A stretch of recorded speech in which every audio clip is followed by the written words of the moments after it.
Here we are again with another exciting episode of Star Wars D&D. Um, Unfortunately today, Emilio Conti, played by Cam, will not be with us today, but in their absence, we have Gunner back. Hey, Gunner, yeah, Gunner. Hey, Hey, Delcor's back. Galaxy's favorite janitor. Ooh, it hurts you to say that. Yeah, it hurts. Oh man, yeah, I can feel it in your voice, dude. He's finally embraced it. What a glorious day. What a Hold beautiful on arc. there. What a beautiful character arc this is, man. Slow down, slow down. But yeah, okay. With that being said, though, let's hop right back into it because, God, I just can't wait to get back into it. So, Gunner, are you ready? Ready? Amber, are you ready? Yes. Haley, are you ready? Ready. Candy, are you ready? Si, senor. All right, that other guy, are you ready? That other guy is ready, whoever he is. All right, cool. Then we can start this week. Episode 20 of Star Wars D&D, guys. It's crazy.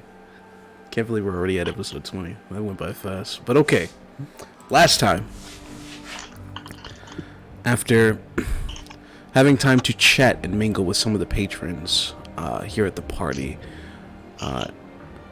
you all have started to have your presence sort of be known through intimate talks over shrimp or infatuating others. You all begin to gather as much information as you can. But in the process of doing so, one of you comes into contact with a very elegant yet strange woman. After a bit of interrogation by both sides, this individual was revealed to be none other than Darth Ahilia herself, the Lord of Passion, here at this party in disguise in order to, well, you're not really sure what she was truly here for. But with her presence quickly being made known, she pulls one of your allies under her influence, causing her to become almost completely subservient to her, as Calliope was instilled with a longing to please her in any particular way, a feeling that Alia violently severed, releasing her from her control once the group had gathered to confront her. Using her power, she keeps the patrons of the party's eyes wandering so that they don't overhear or pay attention to the conversation you all have, as she pretty much kind of taunts and toys with the group to a point where Chandra, with the pact you had made becoming so overbearing, the pact you made with Night Mother Rhaegar being so overbearing, forcing you to engage, to act, to kill, to strike out, to be the spear of vengeance they made you to be. You could only suppress it for so long as you cold clock her across the face, causing Alia to flee from the party. And though there was some extremely valiant attempts to catch her, she makes her way outside of the building, sacrificing or changing her face to that of another before strolling out of the party as a crowd of more guests arrive, leaving you all behind. And that is where we will pick up here today. Emilio will be off to the side, going over and studying all of the recorded data of this individual from that her surveillance robot bugs were able to capture, while the rest of you gather up now and pretty much process what just happened.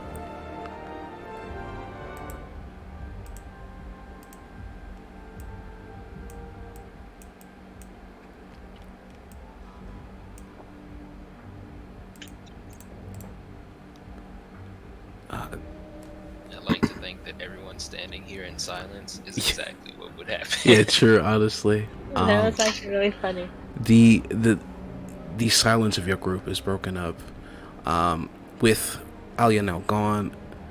Passers-by are moving past you all again. Conversations. Hold on, I got you. Conversations begin to swell and stir, and as you look up, one of these patrons approaching you all stops as he enters your inner circle. A confused look on his face as everyone seems very serious, and it's Delcor.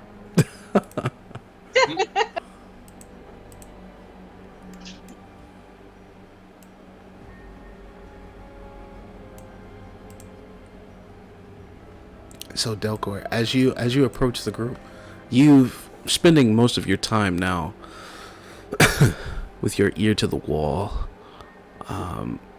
gathering up intelligence. Give me an investigation roll.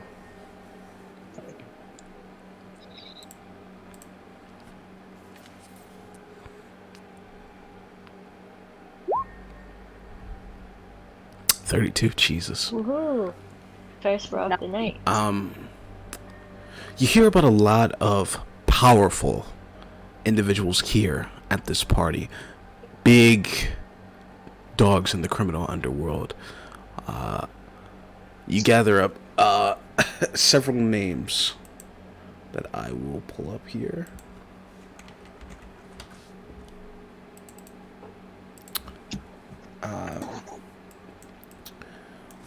You hear people talk of the Trandoshan leader of the Beast Fang,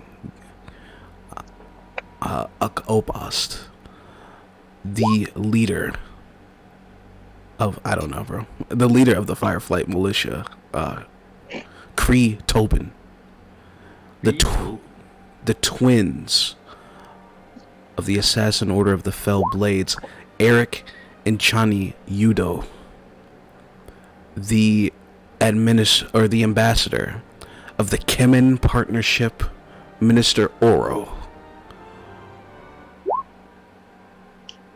And to your surprise,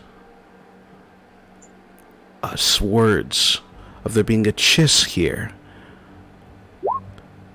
a name in which you weren't able to gather.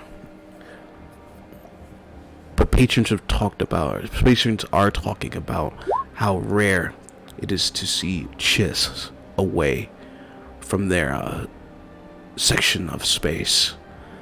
Something that has piqued your curiosity. But before you take your time to go and check and investigate this further, you've thought it better to reconvene with your allies, who seem not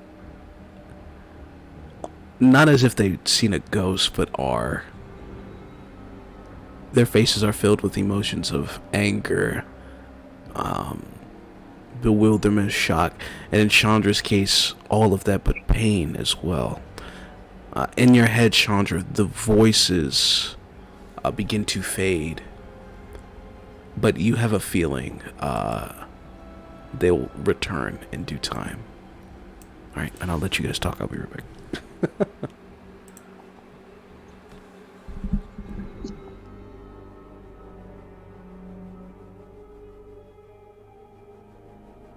So Calliope is going to take a very steadying breath, still kind of in a whiplash of emotions from what just happened.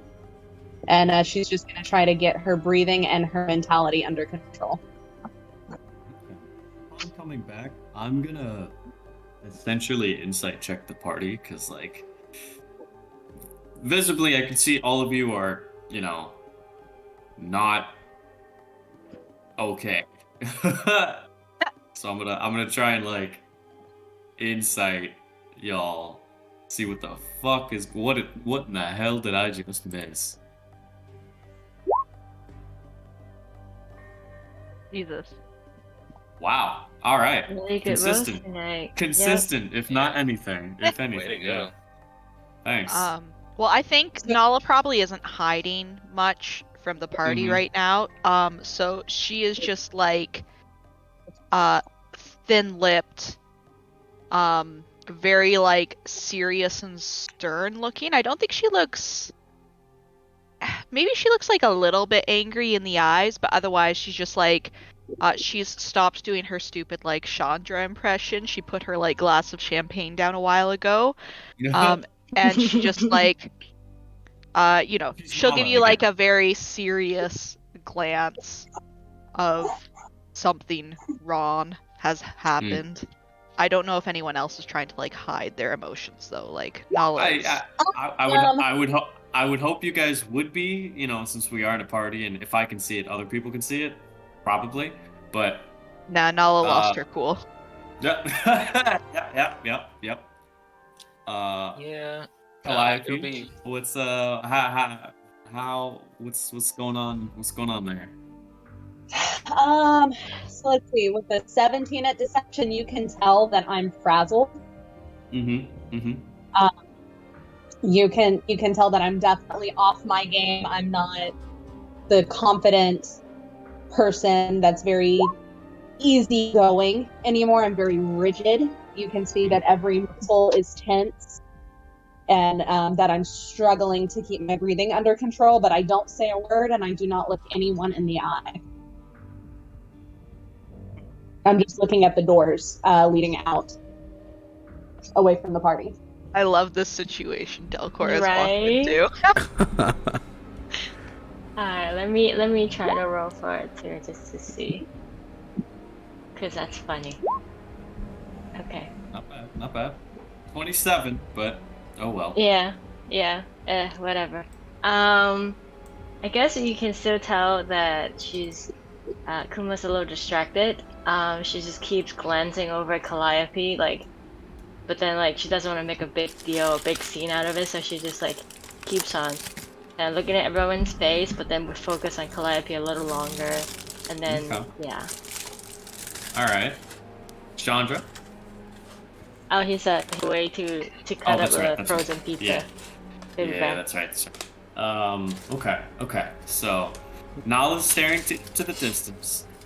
I'm sorry. Kuma. Yes. God damn it! I gotta mark. That's a level. I'm always at the top of the list. I have 7 misnamed. CJ's got 5. Trey's got 2. Candy has 4, and Amber only has 1. Damn! Oh, wow. Damn! Mm-hmm. Anyways, so Kuma is glancing furtively. Is that the right way to use that word? Yeah, I think that makes sense. Yeah. Yeah. Over at Calliope.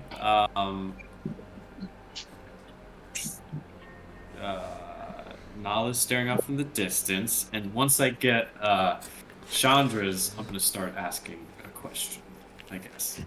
I don't think Nala's staring off. She looks very serious. She'll give you a Well- serious nod when you approach. Like she won't stare off to the distance and ignore you. I got you.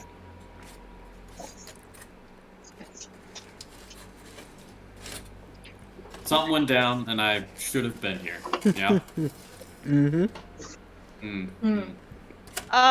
Do you say that? No. Let me think. I'm gonna say something important happened. Something important happened, and I should have been here. And I'm not gonna ask a question. I'm just gonna make that statement. And if anybody wants to fill in the blanks, they're more than welcome to speak up. Nala will just shrug and say, I don't think it would have made any difference if you were.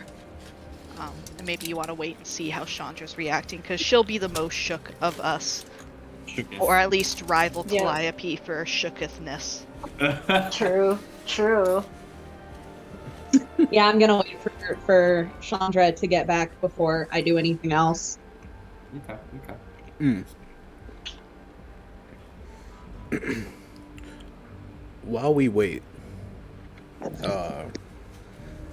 for Chandra to return, because apparently, I guess he went to go pick up that pizza on foot. But with, are you all still just standing here, in the middle of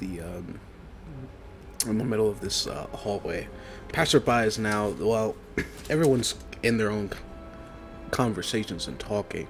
You guys are starting to draw a bit of a crowd. You are a large group of individuals, a large group of people. No one here has really like seen before. So it's so you're starting to get a bit of attention. Whether or not you all want to do that or not, or whether or not you all want to stay here or not, is up to you all. Like, What'd you say? preferably, is anyone walking by preferably a slave with alcohol? Oh, there is Server? there's Always there's at the beck and always call. there are always drinks at your beck and call here. It would only need you to raise a hand, snap a finger, and a slave would come running with an assortment of drinks for you to choose from. Okay, so in that case, Calliope will roll her shoulders back and snap her right hand very aggressively at the I have closest returned. to bringing drinks. Yes. A a young looking, possibly like early teenage, Twilight boy comes over wearing his very, as all the slave attendees here are. They're wearing very nice formal wear. Holding a tray of drinks, comes over to that of your group. There's an assortment of different drinks on his tray. Carbonite freezes, red suns,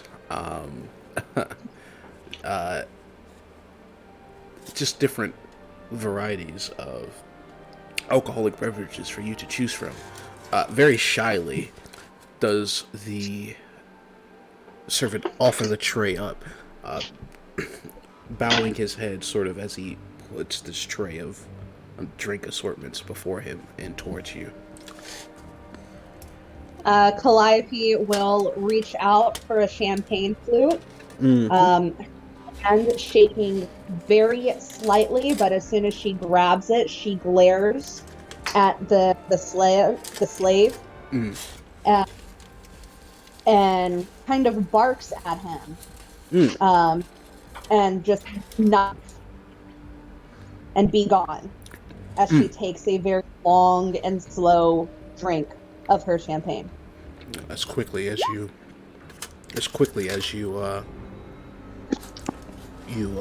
order him, he returns, vanishing off into the party to attend to the needs of some of the other patrons here. With Chandra now, you get a drink too? Alright.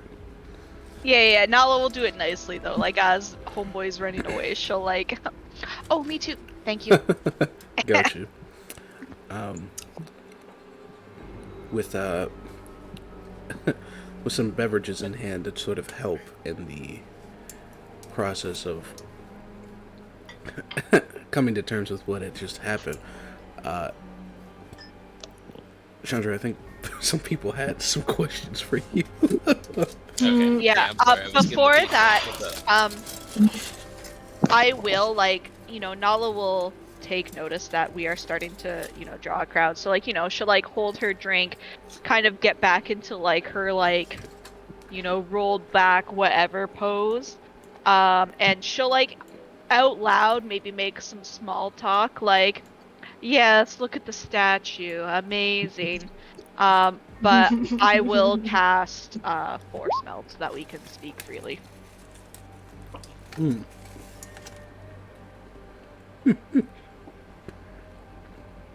Here's a good, crucial question. Is anybody not willing? Ooh, true. Ooh. Chandra Ooh. would probably not be willing right now. Oh, speaking of which, you missed it. But I insight checked the whole party. So unless you want me to know what you thinking or what you feeling like, let me see that deception.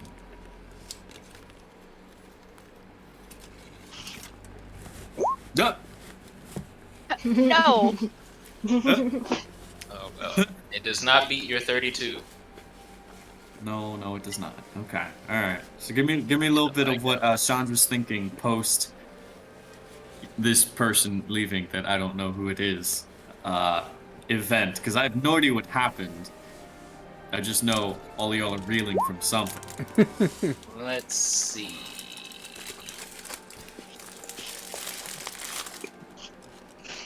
Six 32. Hey, my sound cut out a little bit. Can you repeat that? I was thinking. I hadn't said anything yet, but I guess based on the rose, you could definitely tell that something big must have happened because she is very clearly bothered and very clearly trying not to show it, trying to hide it. Yeah. And as you kind of like watch over Chandra, just trying to read her body language, you feel a a sort of twinge in your mind as the force meld sort of connects you up. There's like a little bit of like feedback, like when you plug in a microphone. But now as you scan your allies here, connecting each other through your thoughts, you find Chandra's mind is completely walled off to you. She has not seemed the same since Elia's departure. And for whatever reason, she has you on block right now. Okay. Yeah, Nala's gonna let that one slide. But this way we can at least explain to Delcor everything that went on without speaking out loud.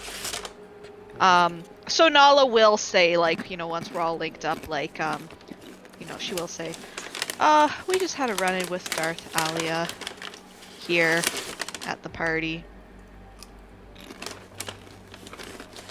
The Darth Ahilia, the Lord of The Passion. one and only. Telepathically. Out loud, Andrak Falsheen will tiredly say, "Good evening," and walk away. Who the hell was that? Here, wait a minute. So what Nala said to Delcor, could we all hear that telepathically? My internet lost like 10 minutes. Yes. I think, yeah, anything you choose to send through the link, I think anyone who is in the link could hear. So, yeah. So here's something I also want to clarify. Since we're all linked telepathically, can all creatures for the duration, targets can through the bond, whether or not they have the common language. Okay. Here's the thing though. If Nala wanted to speak directly to me and only me, could she use the bond, or does everyone get to hear it? That's the question. I think that's up to CJ, because it doesn't let me see. say. Yeah, it doesn't specifically say.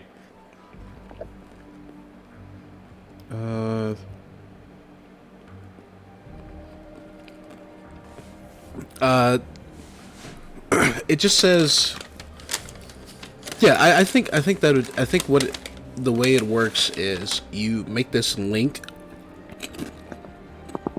And then you choose. Excuse me. Don't die. I know. You choose who who you You want to fool! talk Your to. food was poisoned. I know. No. Maybe you should've trusted That's what you get for taking away levels. But yeah, I think you'd be able to choose. I want to say that it would only be Nala who would be able to choose. Oh, Yeah, 'cause she's like your modem, right? yeah, she's the conduit. Yeah. So all thoughts would have to travel through her. So I think only you, Nala, would be able to like pick and choose. It doesn't say specifically though. That's what we're going with. Alright. Sounds good. Okay. So Darth Ahilia. Okay. Ahilia appeared. So I With understand. Oh, So this is Calliope's first time hearing that name. Mm-hmm. Her eyes will snap to Nala and say, who? Her name was Makia Janista, who is Alia. Nala was like, in real life, she's like, she's, has a hand on the hip. She takes a sip of the drink, like, yes, quite majestic. And then in her head, she'll go, that was a fake name. That was Darth Ahilia, the Lady of Passion, one of the Sith Lords.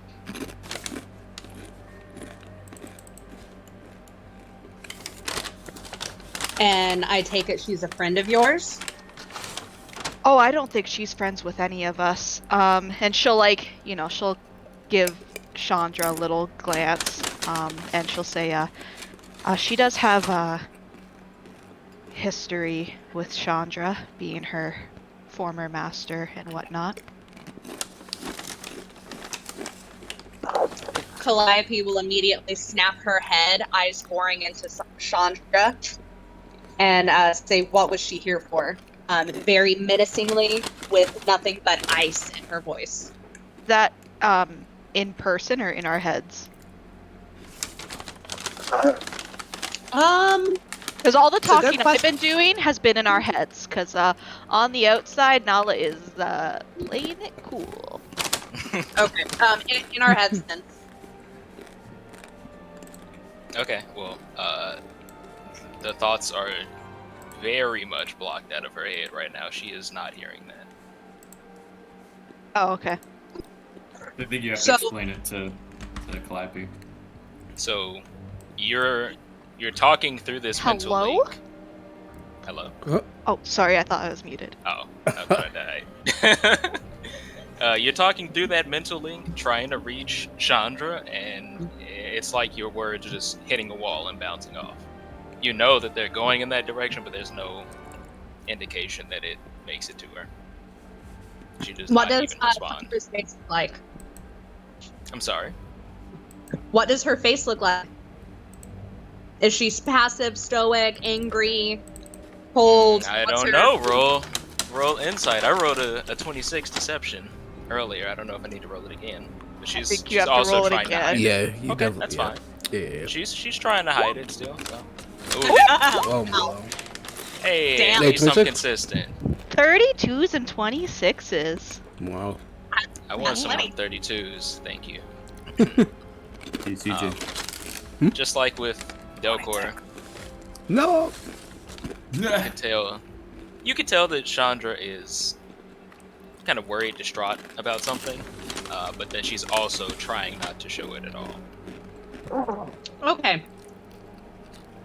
So, with Calliope seeing that Chandra is kind of miffed at the moment, but is, according to Calliope, blatantly ignoring her, she is going to step up within inches of Chandra, her knuckles going white around the stem of the champagne glass, almost breaking it, and out loud going to say, what was she doing here? Question. You're Oh not wait, there. I'm not there. Yeah. Shit. I think Nala in her head is going to go into the DMs with Kiki and fuck. Oh man, put me up to 2. Put me up to 2. You jinxed me. Is gonna go into the DMs with Kuma and be like, calm her down. We don't want a scene. Well, you are sending your mental DM over to Kuma. Chandra, who had just kind of been staring off, not particularly focusing on anything, her eyes would suddenly snap over to you, and I guess based on your insight, very clearly frustrated, she just says, I don't know yet. Leave me alone.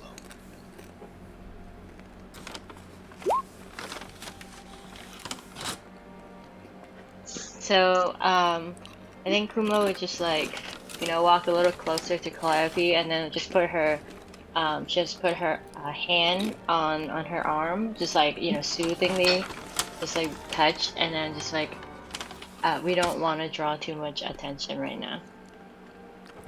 Calliope will then snap her eyes towards Kuma, giving her the most deadly stare she has ever given Kuma. Not an ounce of sweetness or camaraderie or sincerity.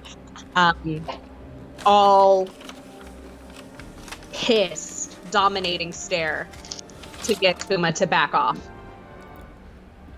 Do you want to roll intimidation? Yes, please. Oh shit. Ooh, we're intimidating our own. Oh. Ooh.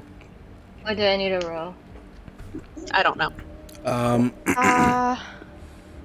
To oppose an intimidation check, I think it's insight.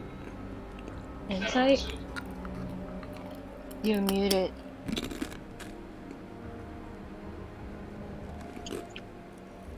I think you're muted because I couldn't hear what you said. I was just saying that does sound right. She was talking to me. My bad. Okay. I didn't realize I was muted. Yeah. Pizza. Okay, insight. Oh. But technically I can't fail.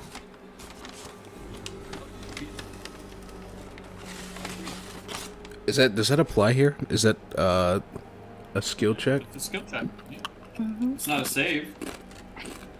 Oh man. Yeah, that is an opposed skill check, CJ, so it's The fine. 2 rogues. That Oh, Valid. wow. So yeah, so it would be a 23. Disgusting. So, behind Calliope's piercing gaze, Kuma, and only Kuma, can see just a little bit of vulnerability. Kuma will like held on to Calliope's arm, and then like firmly but like quietly, I will just say, "We'll kill her." Calliope will kind of shake her head, her eyes, and her facial expressions, body language, all returning to normal. She feels very relaxed. And out loud to say, oh, well, I'm so bored now. Let's go find people to mingle. And she will start walking this way. I don't know how to do the cool arrows that Delcor does.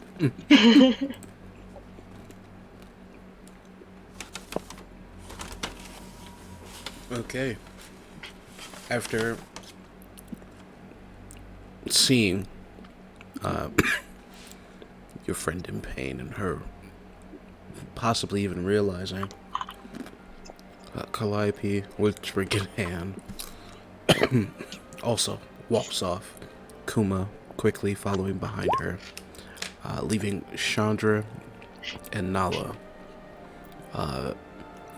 still here by the statue and in the place where you all confronted Alia. As the party splits yet again.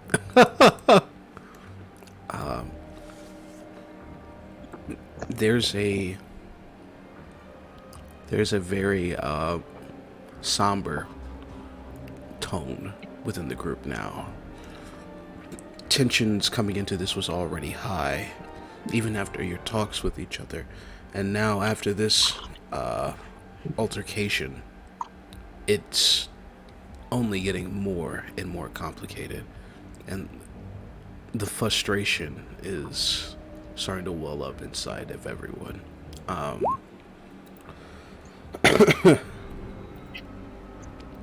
Kuma disconnects from the mind meld.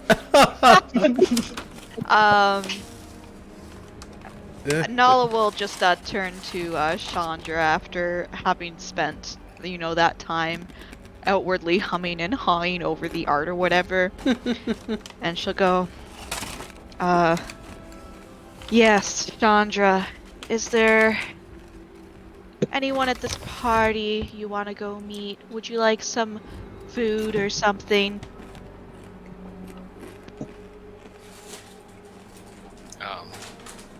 Having spent, I guess, the few recent moments trying to calm myself back down, Chandra would look towards Nala and say, I need a drink.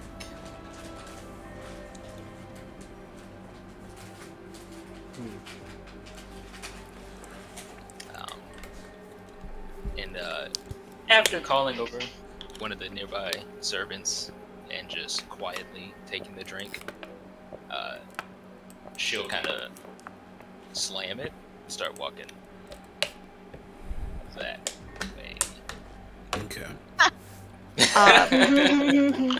And I think Nala's just gonna stick with Chandra for a bit after what happens, so she's gonna follow along, but outwardly, she's mimicking Chandra's strut and stuff and trying to look all haughty and stuff. She's oh my goodness.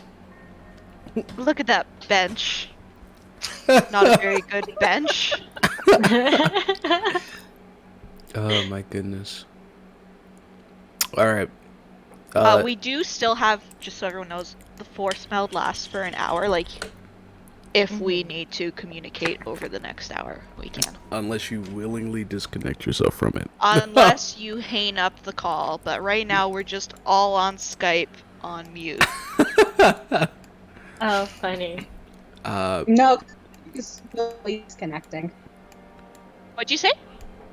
Calliope has disconnected. Alright, okay. alright. Calliope has left the chat, but... Yes, she has gone rogue. Scooby-Doo.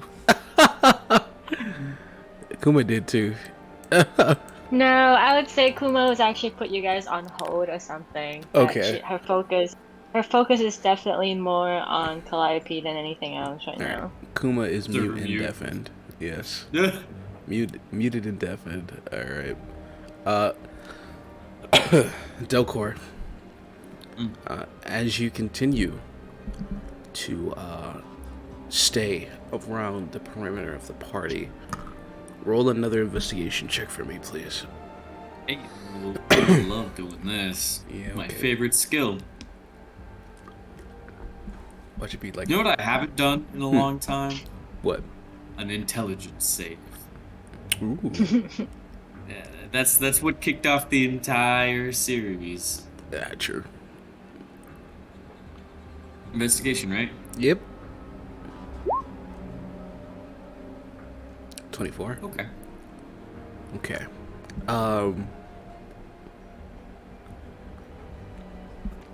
Useless dribble. About the small time crime families and individuals as they talk about their work being affected by the war and stories of overcoming rivals. Nonsense that you can't really use. But you hear through all the cake talk, okay, going on here, you do hear through the crowd every once in a while individuals talking about a very the person, the individual, this unique individual that is upstairs. Patrons talking about how they refuse to return to the roof. And you get conflicting reasons as to why. Some say they won't return up there because of that blowhard constantly talking of war stories, constantly going on. It's a windbag, and they don't understand how they can withstand hearing this his squelching voice. While others say they won't return because of that intimidating group, and asks why and how they could even be there. Never going into specifics, though, only saying they are surprised that these people are here, and they recognize that having distance from them would be better for them overall.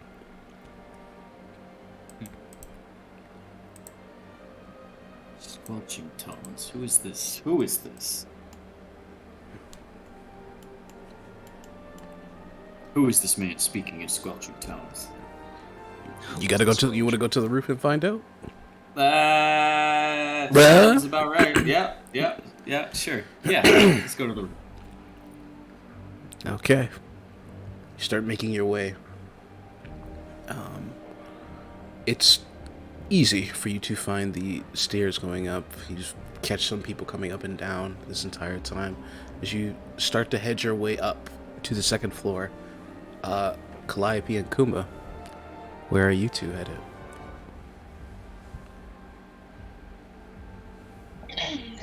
Calliope will have shot down the last of her champagne.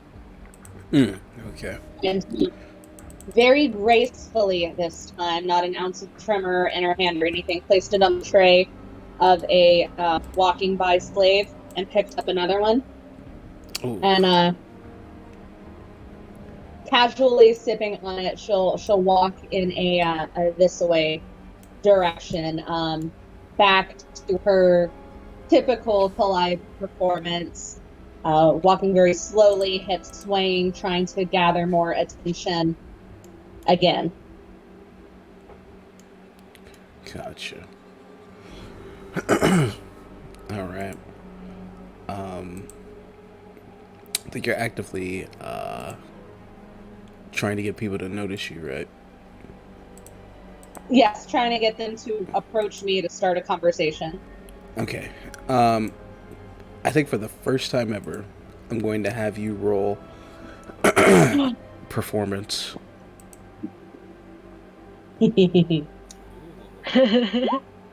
Go for it. Ooh, nice. Yeah, Kuma, you see, Calliope is like back in her element. As she slams the last of her drink, she steps back out. She steps back outside and immediately begins oozing that high levels of charm you've seen her use throughout your entire partnership together. And almost immediately, she starts attracting attention of patrons who come up to her, champagne glasses in hand, starting small conversation as she begins to take over the room. As she does so, and these individuals come up to her and begin speaking with her, what do you do, Kuma? Okay, noticing that Calliope has calmed down and back in her element, and knowing that, her emotional need is probably fulfilled at this moment, she'll again start losing focus, because knowing that, she's safe now, and then so she'll just kind of like, I guess, look around, and then probably noticing that there is a staircase, and also remembering somebody once said that there is a restaurant upstairs, she'll happily kind of walk briskly for the staircase. Okay.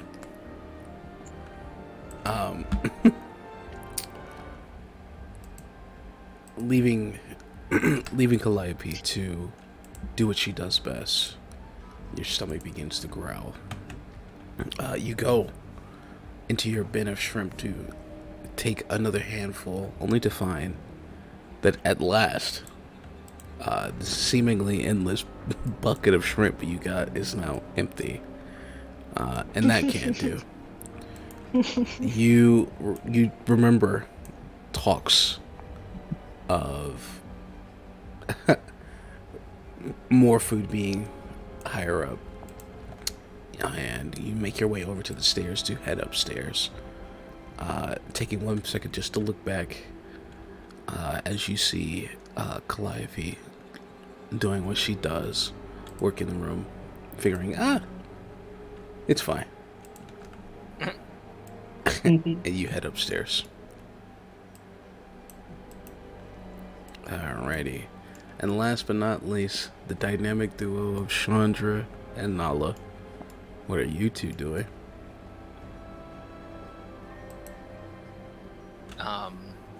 After walking silently for a little while, Chandra would finally start to communicate. Not through the mental link, but just say, she will say, I think I just made a mistake.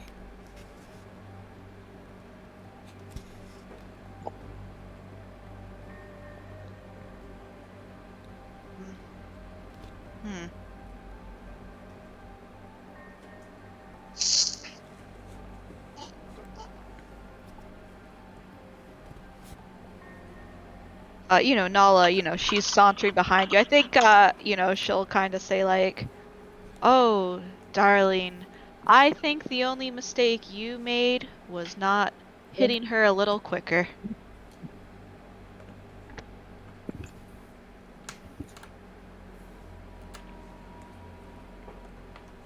Chandra says, this time through the mental link, she says, "Trust me, I wanted to do that much sooner. But I don't think I could have picked a worse possible time to do this." Nala through the link also in her normal voice. Kind of like, it wasn't ideal, but she's gone. I don't think it affects what we're here to do anymore, besides the fact that a few of us are a little shaken. She says, "No, of course, it has no impact on what we're doing right now, except now what I need to do, I'm not in the proper mental space for, and I constantly have to worry of what she knows and what she might, now that she's even more upset."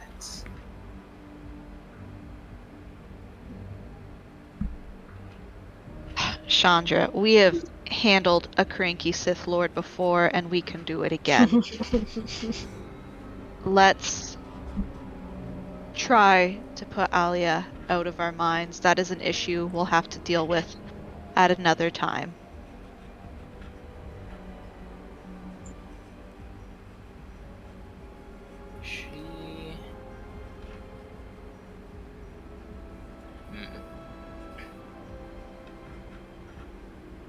She'll say, "You're right."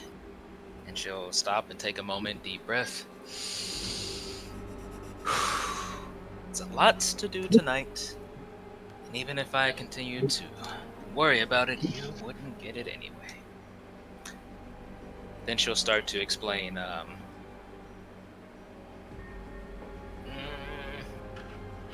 about the different individuals that are at this party that she wants to talk to. Try to win over to our side. Do you tell her the full plan between you and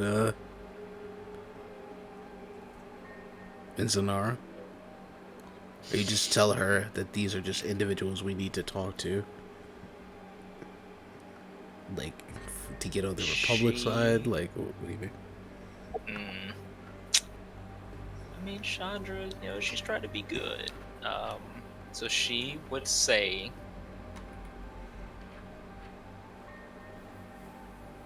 oh man. Hmm.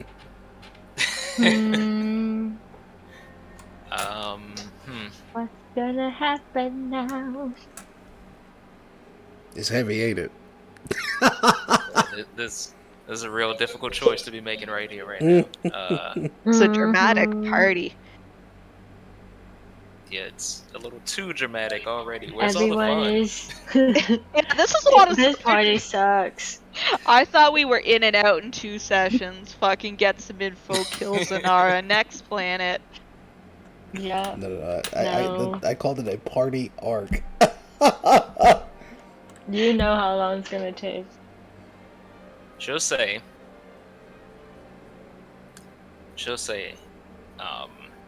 ha. Damn, this is a difficult choice. You gotta roll for it then. I wanna word it in a good way. Think about it, Trey. All those years of creative writing. This is what it was for. Right here, right now. Right now. Okay. It's all been leading up to this one moment. Every post you've ever made, every character you've ever made. Okay. Right here, right now. Don't fuck this up. No pressure. No pressure. Don't mom spaghetti it. You only get one chance. You know your DM's not gonna let you rewrite Yeah, it. yeah. I guess this basically decides how we go about the rest of this arc, so... Yeah, it's a pretty big choice. Chandra will say, in addition to kind of filling you in on the different people, she'll say, there's one other detail about tonight that I'd like to discuss. Okay. She'll comment that, what's his name? Malik Alder. Yes. She'll say,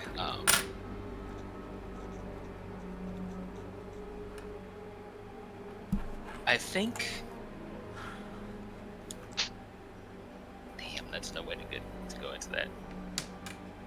She'll say, this Malik Alder person that's here, the head of the exchange, what do you know about him? I don't know. What do I know anything about MCJ? Should I roll for it? Sure. Roll lore with disadvantage. Yikes. I'm well connected. Yeah, not with the criminal underworld. Roll it with disadvantage, please. A 9? Excellent. And With the name alone, you have no idea. Okay. Nala will, I don't even know who that is. Chandra will say, well, I guess you haven't changed as much as I thought. I thought you might have a little more dark connections in recent years. Lots of connections these days, but most of them are focused on the war and whatnot, and not crime. Because crime doesn't pay. Pays a lot better than charity work, but it doesn't pay in moral accountability, unfortunately. Hearing that you don't know anything about him, Chandra would explain some of his darker deeds that he's been involved with that I am aware of. Okay. Yeah, no, he's the head of exchange. He's the head of the exchange for a reason. Murder, human and drug trafficking, extortion, robbery, theft, all these, everything that is a part of this underworld, he has had a hand in. And he's been in the game for a very, very long time. You don't keep a seat of power in this this world without being ruthless. You definitely get the sense that he is a very dangerous man. After Chandra explains to you just who he is. Okay.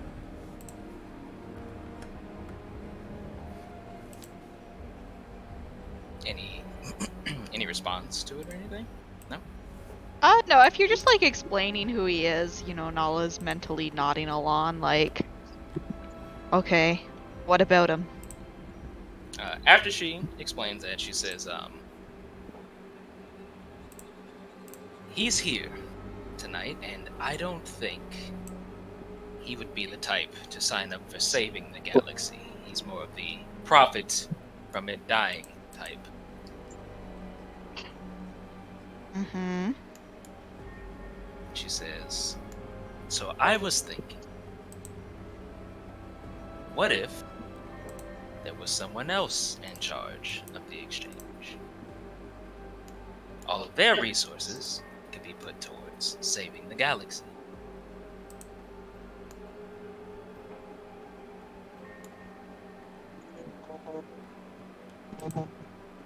Can I do an insight check to see if Nala kind of gets where she's going with this? I wouldn't even say you need to roll insight. Like, if as a character, knowledge is like, all right. I think that's where she is. That's Okay. funny. Nala's just like, Chandra, I wasn't born yesterday. what are you suggesting? Are you suggesting what it sounds like you're going to suggest to me? I'm suggesting we do something good for the galaxy.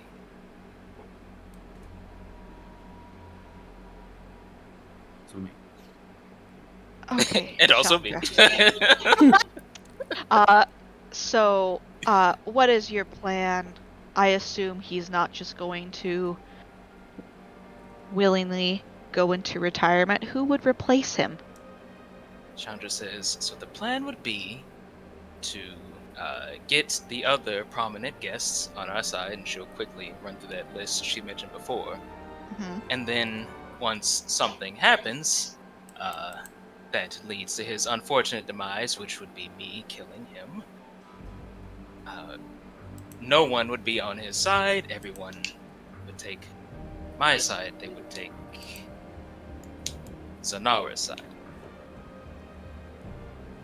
Okay, so as our first official mission, as the Vanguard, the light of the galaxy, the protectors, we are going to assassinate some guy and This then is evil. install a slaver in his place. A slaver who, as maybe you remember, is working with the Vaughn? Question mark? This is your plan? Chandra says, that brings me to my main point here. I would like to help my friend live a better life, and who better than you to help make that happen? Chandra. Reforming someone who is power hungry and obsessed with rebuilding slave empires doesn't happen by giving them more power. She says, yes, which is why we would change her mind about this whole slave business.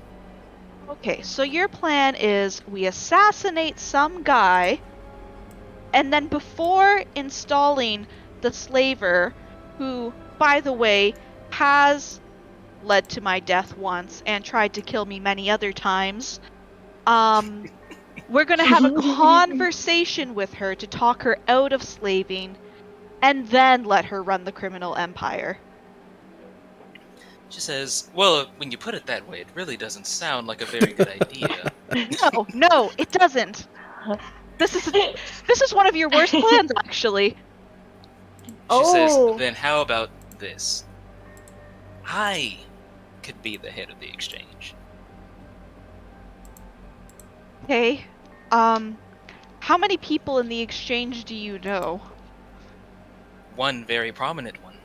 Okay. Are they going to listen to you? Are they going to accept you as leader of the exchange? Yeah, sure, of course. It'll work out. Oh, Shit'll buff. She'll say, fine, fine. There's no other way to put this. I know that you don't like my friend Za'nara.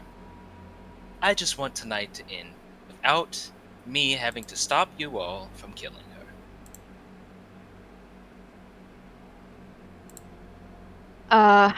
I think Nala pauses on that for a good beat.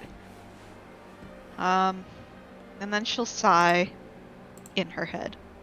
Outwardly, she's still walking around like, yes, look at these peasants. But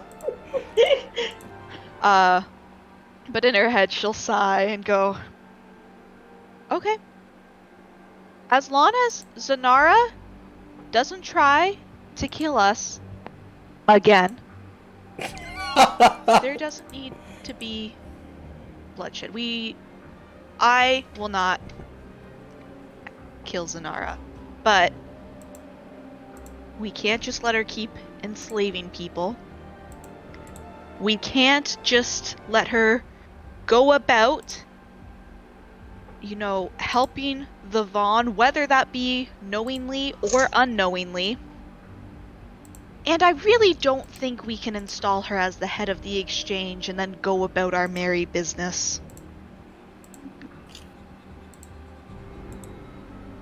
She says, yes, whatever, but Whatever. it would be beneficial, I have to admit.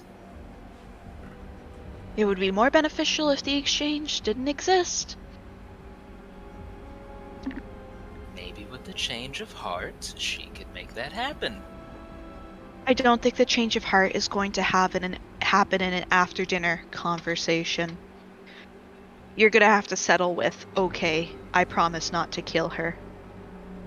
She'll continue walking and she'll sigh and say, I thought you Jedi were a little more optimistic or something. I left the Jedi 3 years ago for a reason.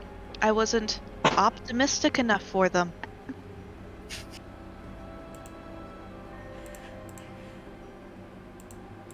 Alright, well, it's still a difficult situation, but Yeah, as long as everything goes well, Za'nara gets to live. yeah. Nala will just sigh and say, like, let's start talking with your list of people, because even if we don't assassinate anyone tonight, they're probably the best sources of information that we could have. Okay. She will suggest,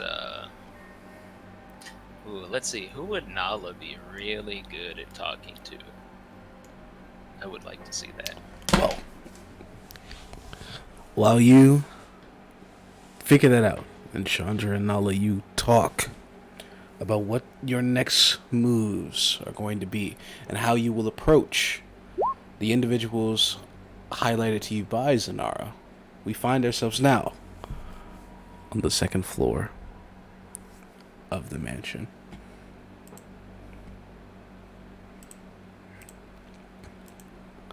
The first time for both of you arriving up here, as you reach those higher steps, the sounds of music start to vibrate. And as you get higher and higher up, the intensity of it becomes more and more and more, as you can feel your bones vibrate to the sounds of the bass as you all basically reach the party floor.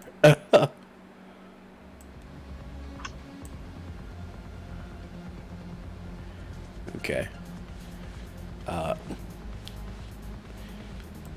On the east side, Dilk, where you come up just for a second, you see the stairs sort of like roundabout here, leading up towards the next floor, which you assume to be the roof, while on the left, Kiki, or excuse me, Kuma. Damn, that's another one for the list. That's another one. Kuma, as you come to the top of the stairs and you come around, you see a number of people energetically moving on the dance floor as they dance to this loud and bombastic beat as the DJ in the center guides them in a literal sea of like strobe lights and and smoke machines. A whiff in the air though, and you can smell fine cooking as well. And it wouldn't you realize that the so-called restaurant up here is clearly still open. Knowing that food is just within reach, she will walk very fast toward the smell, and probably will locate where she can order or if there's food already. Okay. Coming up to the entrance, you see a guard posted just outside. You can hear patrons inside eating. You can hear the clanging of like utensils against plates. As you walk inside, you can see what it actually is there's a sort of small kitchen area here. Two EV chef droids constantly taking orders with two arms, while the other two are behind them, constantly dicing up ingredients, making orders as soon as they get them. And the smell is divine and heavenly. As you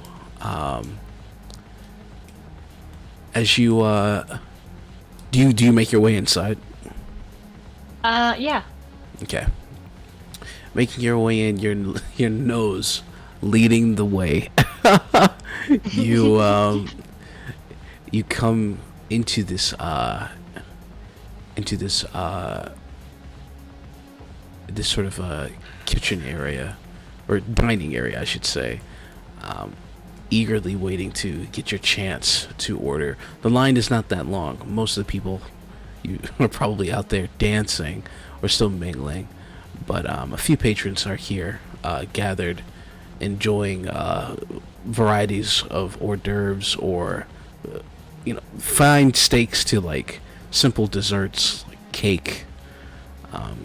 Almost anything is at your disposal here because there's no menus, and as you see other people come up, they just say what they want to these droids and they make it happen. But as you walk in, I need you to make a perception check. Yeah, I need you to make a perception check, please. Perception, huh? Okay. Yeah. That would be a 17. Thank you. 17? Okay. Immediately as you walk in, though concealed, thanks to the efforts of your disguise, your fur stands on end as you walk by. As you quickly move past, just trying not to be noticed by this individual sat towards the entrance of this bar, or this dining area, excuse me. It is hard for you to concentrate as you look back over your shoulder just to realize if it is him, and it is. What on earth is your cousin Darian doing here? Oh. So you mean that I was already inside, right? Yeah. Assuming that I'm here. Okay. Alright. Unease. She will kinda quickly shift to the other end in hopes that one of the the crowd and the busy droid and like all the other commotion will cover her. So she'll like shift over here. Without making a sound, if possible. Yeah, slow. I mean, it's hard for you to make a noise that goes over the loud, booming music. And as you skirt across, you realize, constantly checking over, he has not noticed you. Enjoying what seems to be either coffee or tea, you're not quite sure, and a small pastry. You see Darian as he is, and at his seat as he looks out towards the ever-expanding clouds vista of Bespin. Just the viewing here in this diner is every window just shows out into the sort of like orange skyline of like infinite white clouds that make up the surface of Bespin as it serves as like the only reminder since you've been here that you all are literally like hundreds, not hundreds of thousands, but thousands of feet in the air right now. But no, your your tactical shuffling has not alerted him to your presence as of yet. Okay. What would Kuma do? I know what would I do if but would Kuma stay for food, or was she kind of trying to sneak out?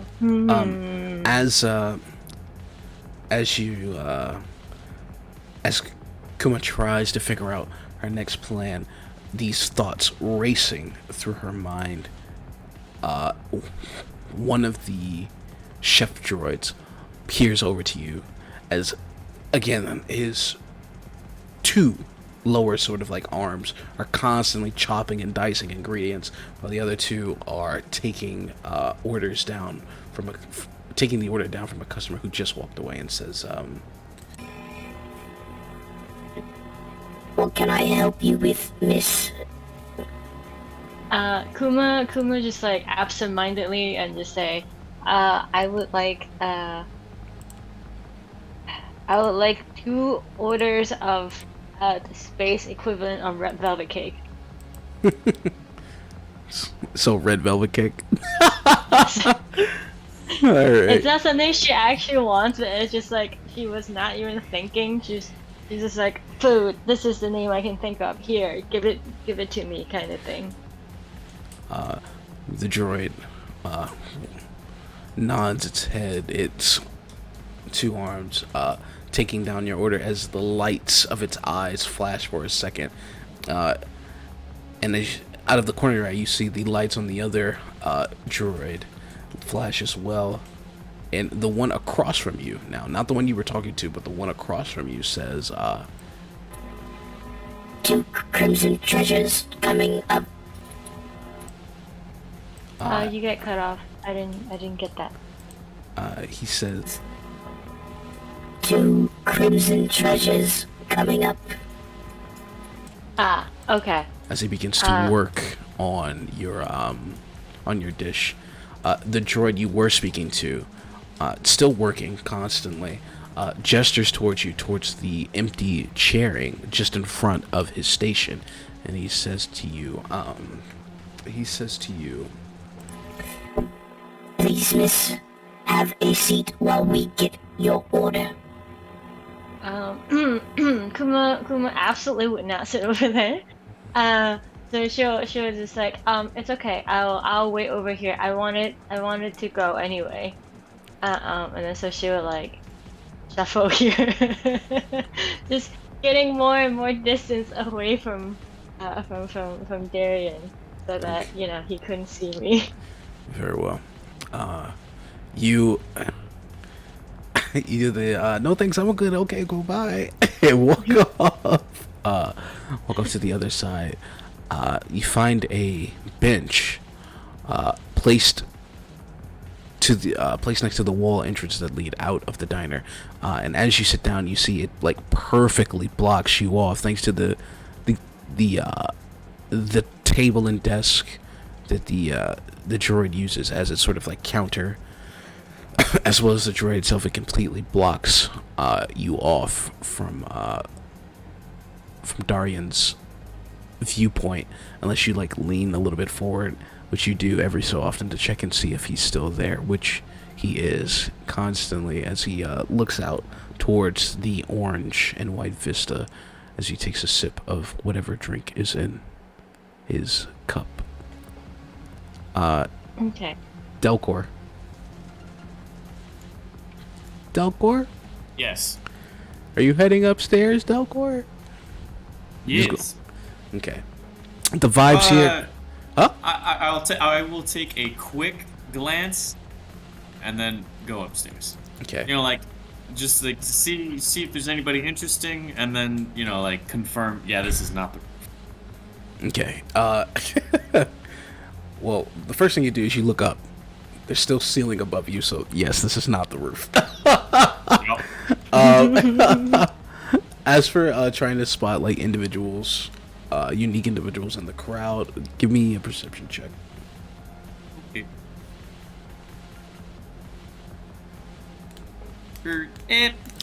Give me a perception. Perception. 15 perception. Say perception. All right. With a 15, it seems as though the people up here are much less hoity-toity than those you met on the first floor. While a lot of people here are clearly have been drinking for a minute, and they do not care. Individuals who definitely came here in very well dressed clothing are now like, things are like half buttoned, people are missing their jackets. It's a grand old time. You do notice an individual woman sitting upon the bench, her head slowly sort of bobbing to the underlining beat of the music as she constantly keeps her eyes focused on the window in front of her as she enjoys what seems to be her 10th drink, if the racks of cups on the bench next to her would equate to anything. But other than that, that's all that you see. You can't even get a good look at her. Most of her is hidden by this blackened sort of hood that she wears, that drapes down into a almost like tight sort of black sort of bodysuit. That you can't really fully see from the angle that you are. You can't even tell like what race this woman is, but you do see like a bit of her, like her side profile, her as she brushes her white hair out of her face. But that's about it. Onto the roof. To the roof. All right. All right. Delcor is determined to split you fuckers up even more. I love it. Okay. All right. So as you reach the top floor of the roof, I'll switch over to the roof for you first before we go back to. As you reach the top floor of the roof, coming to the top, you're hit with a very nice blowing breeze. The sunlight of the afternoon beaming down, casting a very bronzen sort of like glow onto the tiles here up top. And even up here, there's a numerous amount of people talking, and while you can almost still feel the vibrations of the music below, it's way more tranquil out here. You can hear the far-off laughter of individuals on the other side of the roof, having a grand time laughing at individuals, laughing at some sort of story being told. But what immediately catches you is an entourage right before you, standing in formation.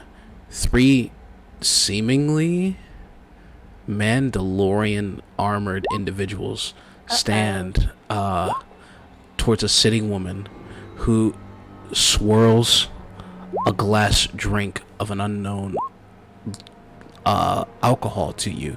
As she takes a sip of her drink, you notice how individuals are hard pressed to make their way around this person. They are they are keeping their distance, and even the slaves are hesitant to approach to get their orders. But peeking past, the individual does seem sort of familiar to you. Meanwhile, on the first floor, Oh.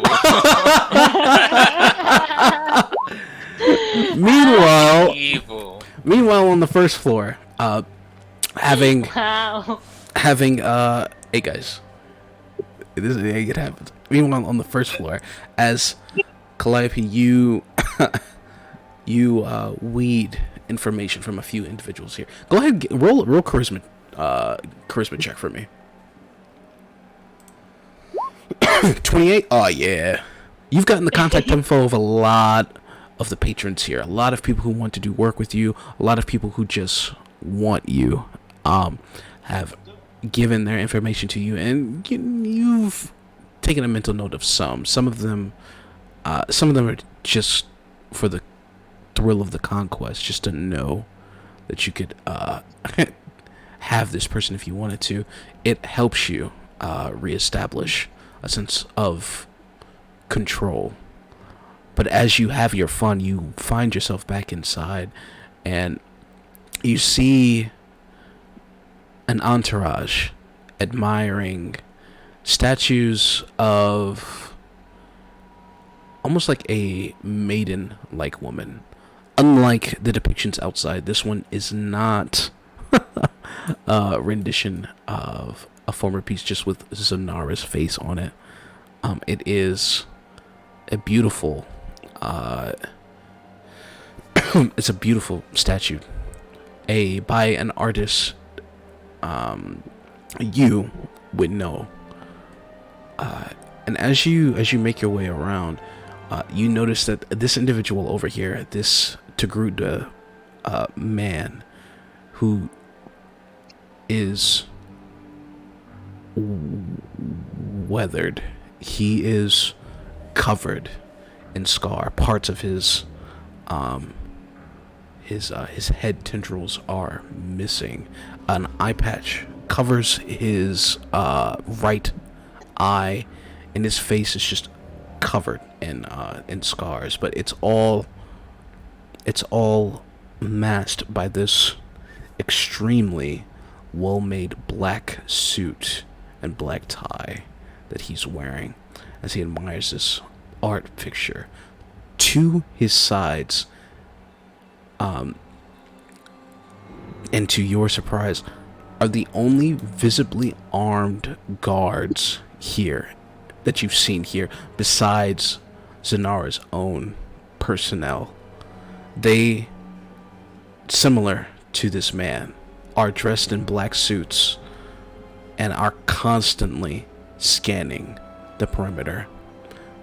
Off to the side of him, a single Twi'lek slave woman who stands there, nervously. You can tell, without insight, she's extremely scared, terrified, worried that the next word she says could offend this individual and end her life. But he seems calm as he admires this piece of art. And as your curiosity gets you towards this man, what are you doing? Do you approach, or are you just watching? Learning my lesson, I am not going to approach, but I am going to stand off to the side and admire the statue. Trying to reach out with my pheromones to see if anyone, including the Sith girl, will glance over towards me and initiate contact. Okay, you're like, I heard everything you said, but you're kind of like glitching out a little bit there. But I'm sorry. It sucks. but but yeah, the using your almost aphrodisiac like pheromones, you begin to circle the perimeter of this individual and his entourage. Immediately, though, like as you soon approach, his guards halt you, their blaster rifles pointed towards you as they approach you, their hands up, telling you to keep your distance. But as the smell of your pheromones begin to wash over them, they become a bit more lax, as not necessarily allowing you to pass, but definitely are less aggressive. The man who they seem to be protecting reacts as if smelling something sweet on the breeze. His attention from the statue turning from it to you as he watches you. You can tell as you've got his curiosity, and the pheromones as well has calmed this slave girl who until moments ago was almost jittery through fear, is now more relaxed and poised. And as the individual and as the guard still keeps you at bay, the man's voice speaks and he says, "Let her pass." He steps to the side, allowing you entryway to join him by his side, if you so wish. Instead of joining him, Calliope will not take her eyes off of the statue, but continue to circle around it, making a point that she knows that she's being watched, but is willfully ignoring the guards and him and the slave girl, looking at the statue very analytically. Alright. As you approach, he almost expected you to immediately come to his side, but as you lean closer and inspect the artwork, you can feel his eyes inspecting you as you inspect this piece. It's an extremely well done piece, done by a well-known sculptor, Rene Doljo, an individual who you have admired for some time. These collective pieces are normally kept in galas and museums, which only reaffirms your thoughts about this Za'nara person being exceedingly wealthy. And you realize like this would be a great piece in your own home. And there's a part of you who like notices like the security looking at the, just thinking about how you could possibly get this statue out of here. Not that you would actually do that here and now, at least not yet, but watching you as you inspect this piece, you can clearly see your adeptitude for art, and he can see that you clearly are not just a random admirer, but you are a connoisseur of culture. And he says, "Quite the elegant piece, isn't it? I much like Go ahead. I much like the sculptor's use of contorting lines. The anguish in this woman's face is all too real."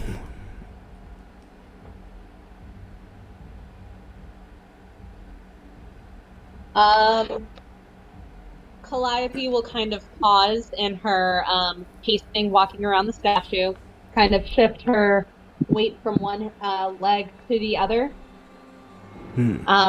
Still not looking at said gentleman. But talking to the statue, she'll just say, I've always admired your work. It's nice to be able to see it up close without having to pay admission.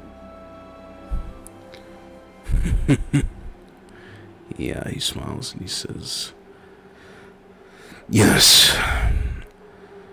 Though if you think you are here without a price, you are mistaken.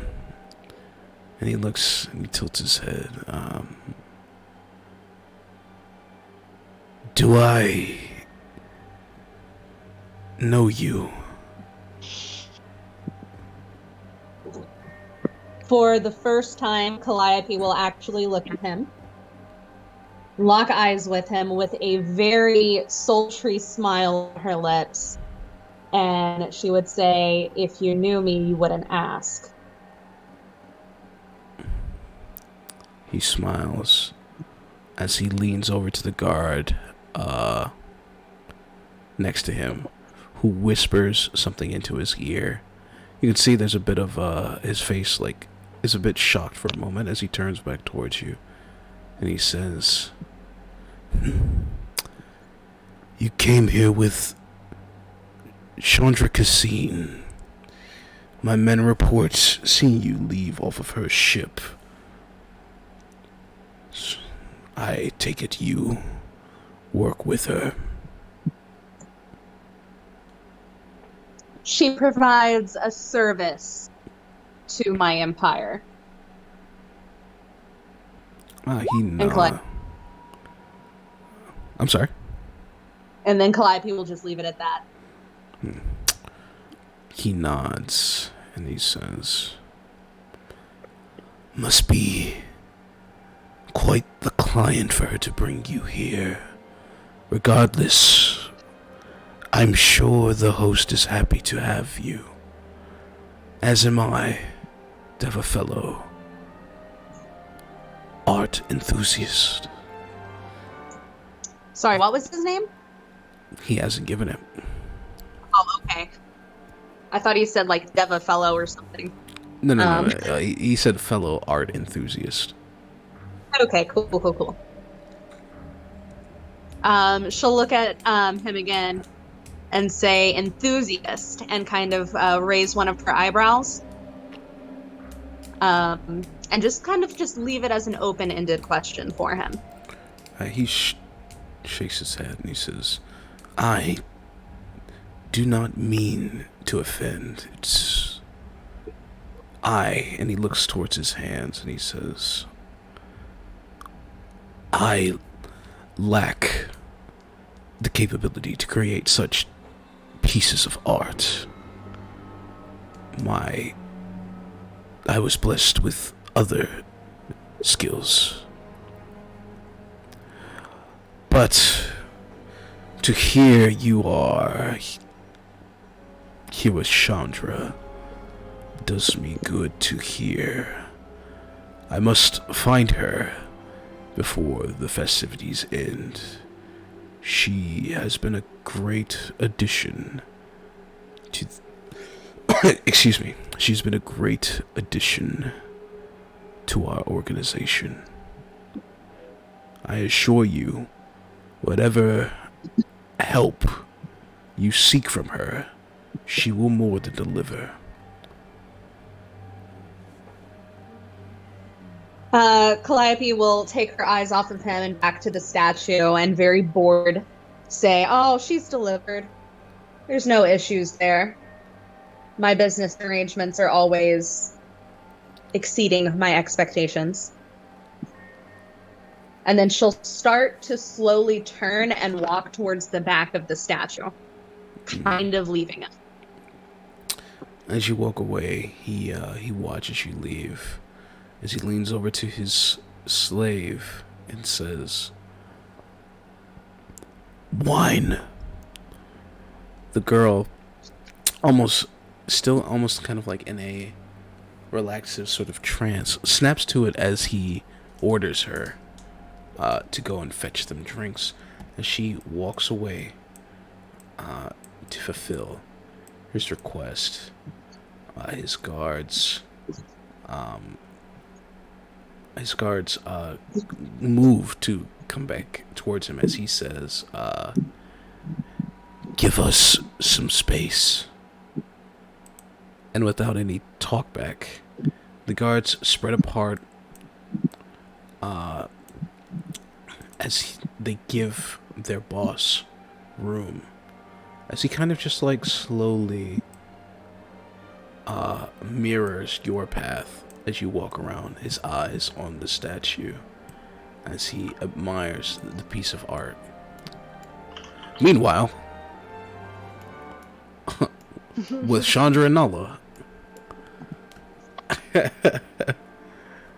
Chandra, you are going over the individuals here at the party and explaining to Nala what you all need to do in order to sway these people.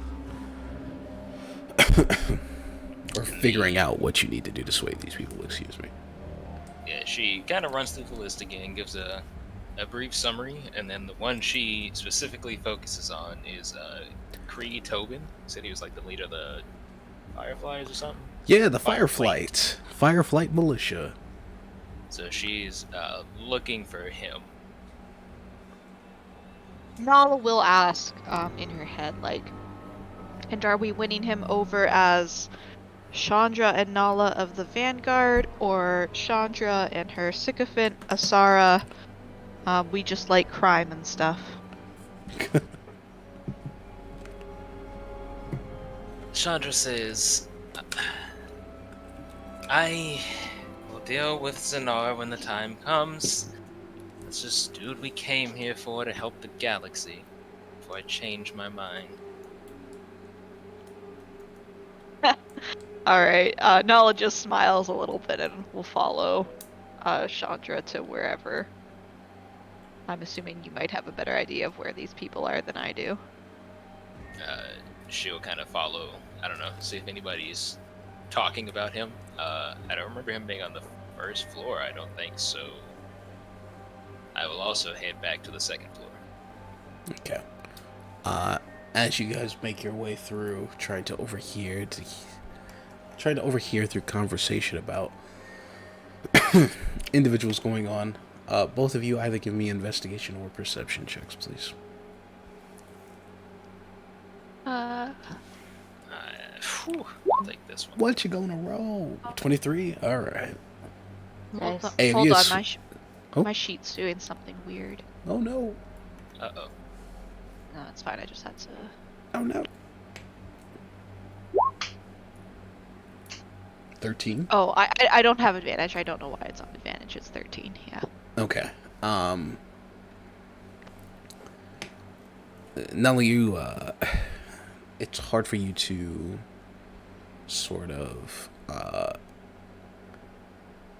after everything and keeping this mental link up, it's hard for you to sort of like hear the underlying sort of like buzz talk going on here as you just follow Chandra's lead. But Chandra, as you make your way towards the stairs leading back towards to the second floor, you don't hear anything specific about the individual, like any of these individuals you were looking for.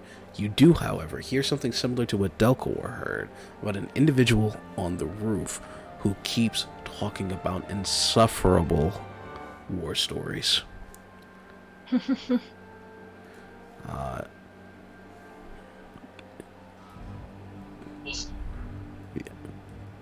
That's what you hear. I was muted again. Chandra will put two and two together, and she will also start to make her head to the roof, thinking that he might be the one telling those stories. Okay. Alright. You and Nala make your way to the stairs leading leading up to the second floor, you give Nala a heads up that it's going to be quite loud. Meanwhile, on the second floor,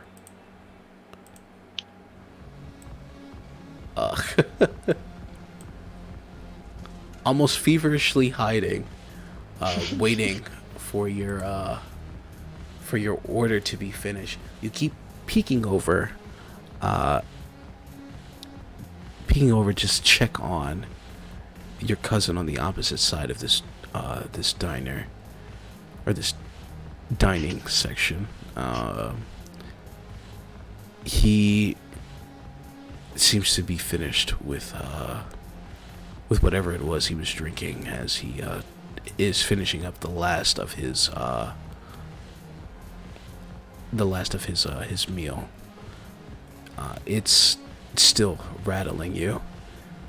What on earth is he doing here? It doesn't make any sense. The Dasclo family, excuse me, not the Dasclo family, but just aren't supposed to leave their section of space, and this was the last place you would ever thought to have seen him again. He's way older than the last time you saw him, and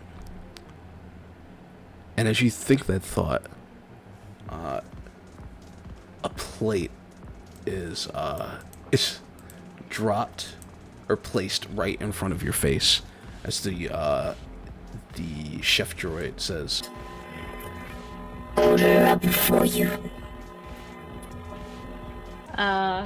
Kuma, being, as understandably kind of frazzled, kind of distracted, would jump to the sound of the plate, or the touch of the plate. And then she will just grab onto her cake and beeline out of this fucking restaurant. I just imagine like your head was just like slowly poking over the counter, looking towards your cousin on the other side. The plates get placed. You immediately take it and dip off.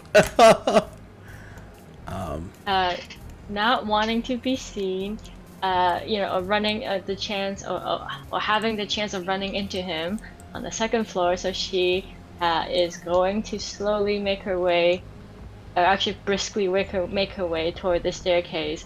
And I need to figure out, do I want to go upstairs or do I want to go downstairs? Roll a dice. Yeah. I'm gonna roll a d4. If it's higher, higher than average, then I'm gonna go up, and if it's lower, then I'll go down. Okay, I'll go down.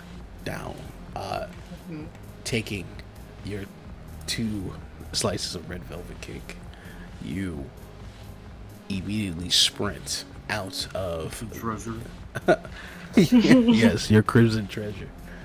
You immediately sprint out of the dining area, making your way back to a flight of steps.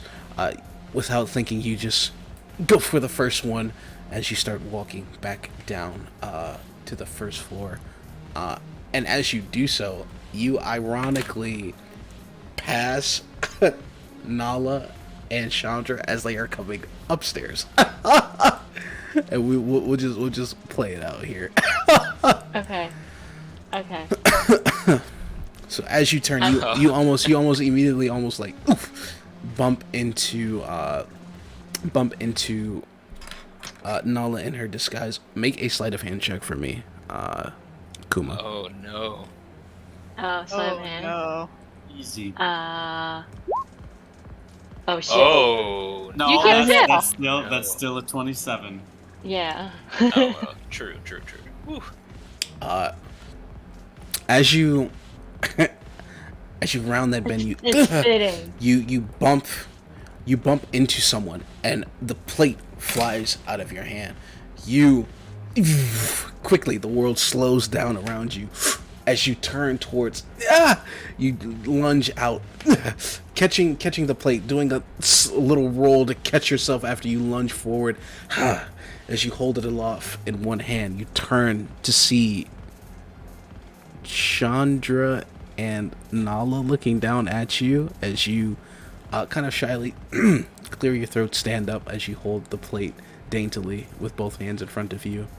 Yeah, I would like to say that at this moment, Kuma will just pass the 2 plates to Nala, like without just absent-mindedly, just like, okay, you take these things that I normally would hold on to with my dear life, and then she would just try to like wedge between these 2 and like try to go downstairs, just like, excuse me, and then like passing the plate as she tries to leave. Chandra would stop her, looking around. Did you say, why are you alone? I swear I said for you to stay with someone at all times. Kuma would just like, wouldn't even bother answering. She would just like, I gotta go. It's cold blue. And then As she tries to go, Nala goes, wait, take these!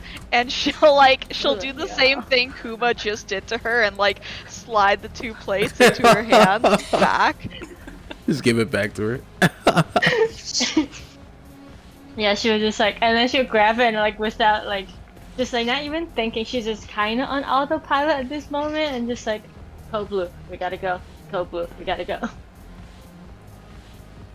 Chandra is very confused. Yeah, Nala goes. She looks over. She says, "What? Did you all come up with some sort of code while I was gone? What is code blue?" Meanwhile, Nala's just like looking at Kuma like, what's code blue? She moves past you all after you give her back her cakes as she descends back down to the first floor.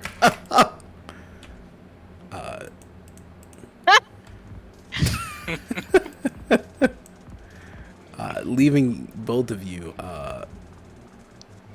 shocked and confused. Nala, for the first time, you hear the bumping rhythms of the constant music being played down here, and Chandra was like, "All right, it's loud as shit." With that being said, we return to the roof.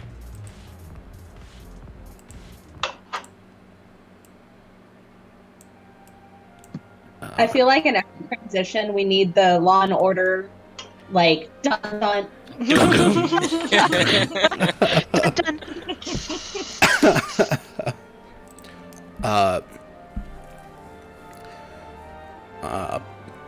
Upon the rooftop of the mansion, the flowing sort of breeze, a constant as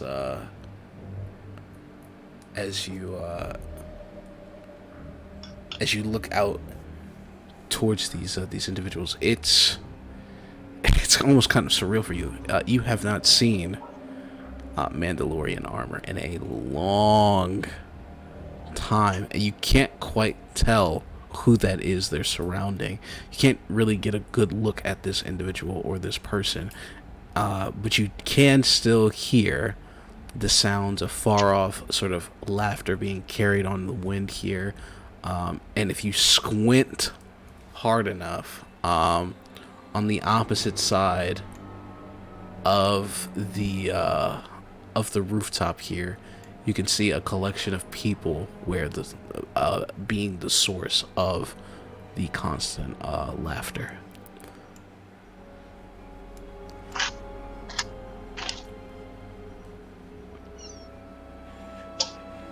What do you do, young Delcor?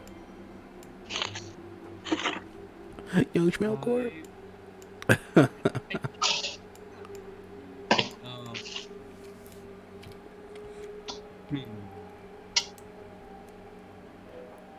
Oh yeah, I'm gonna slowly approach.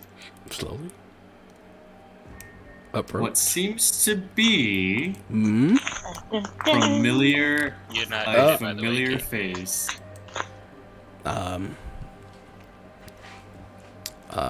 Immediately, well, as you slowly approach, your presence is immediately Noticed. noticed by them. The Mandalorians moving to wall you off from whoever it is that they are guiding, but through the cracks you can see this individual looking towards you as you move, as they take a sip of their drink.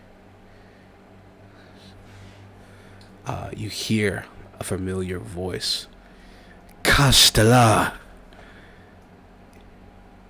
As the individual in the center stands up, pushing her guards aside with both of her hands, almost like opening a door, pushing them aside as she steps forward to you. She's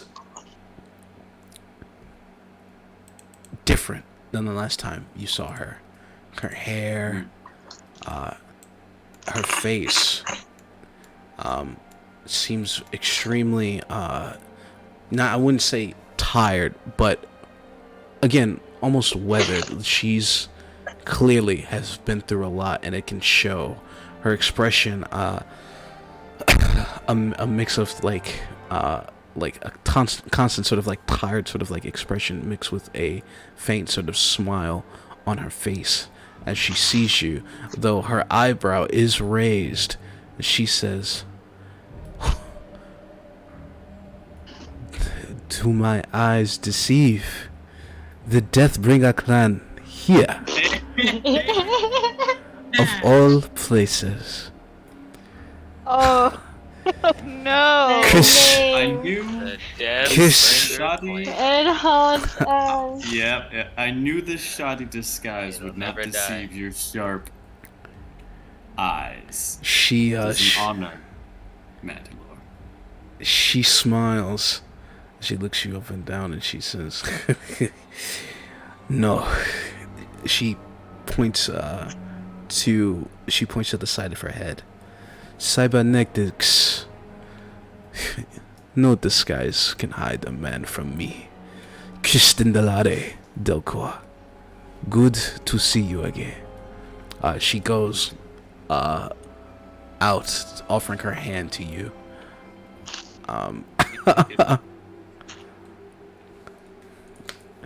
You both do like the warrior shake, like you grab like her like forearm, yeah, your forearm.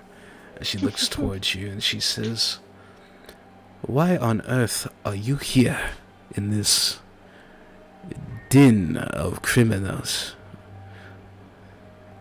It's the same with you. One such as honorable as yourself to be here in this den of scum and villainy. She her face kind of she kind of like plays it off as like a joke as she smiles, but you can see it quickly turns to a more somber sort of hardened look as she snaps her fingers twice and her Mandalorians move out of the way, offering you a seat adjacent to her at the table. Sitting down, she looks to you and she says, "Well, we heard about the information of this party was leaked to us, and I figured it'd be a good place to bulk up on mercenaries for our war." She looks to you and she says, "I take it you understand what has been going on, not just in the galaxy, but on Alderaan." Indeed, since our departure, Alderaan has been harrowed by... No, not harrowed. No, not harrowed. hold on. Pause for a second. Out of character. I'm trying to think of a good word for, because harrowed means like she's like a plague on the planet. But no, I want a better word. Has been, oh god, Lee. I have a good word for this. Words are so hard. Uh, Alderaan has been struggling. We'll just go with Alderaan has been struggling since the passing of its beloved queen. You see her smile as her hand caresses a locket around her neck. And she says, yes, since Janaza's passing, it has been in a constant flux. It was peaceful for a time. We Mandalorians, the Kilix, and the royal family worked together to make Alderaan stronger. But as more time went on, Kalim began to change. He's not the little boy trying to get in trouble with me and his big sister anymore. He is a heartless tyrant who tries to kill my people, which I cannot tolerate.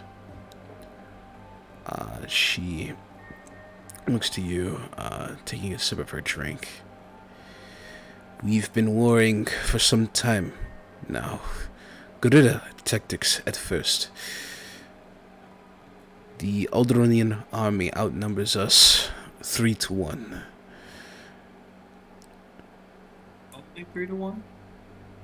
She smiles and says, yes, but it's not just their numbers that give them the advantage. We aren't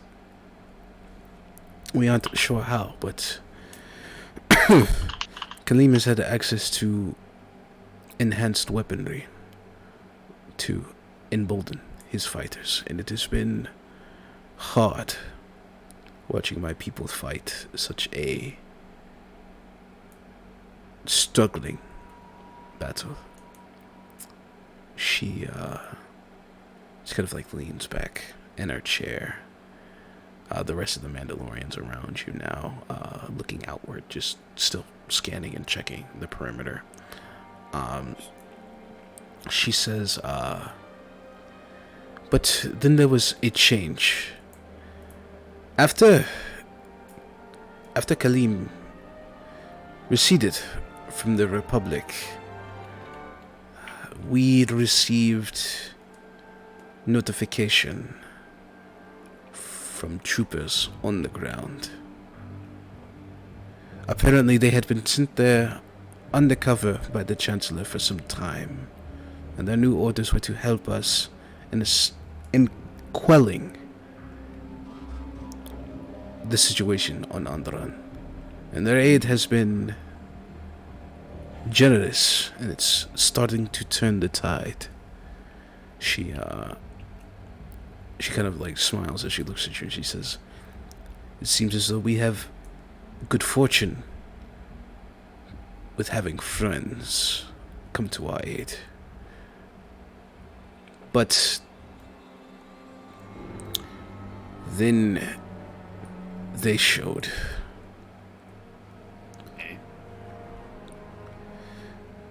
Warriors we've never seen before. The ones on those holovids. The Vong. With them at the prince's side with their numbers, not even with the Republic's help do we stand a chance. And so here I am, slumming with the galaxy's swill to find aid to save my people. Say it's not true. The Vong stand with Kali. Or are they indiscriminate? No. They stand with our once would-be prince, turned tyrant king. And don't know how he got mixed up in all this. Everything changed after his sister died. He changed. I should have noticed it sooner.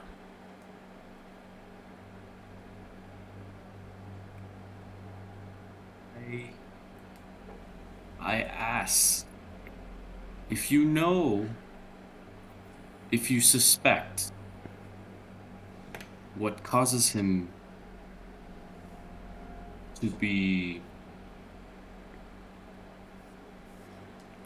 so dark. I ask because I have my suspicions. Do you? Indeed. You know of his advisor. She kind of laughs.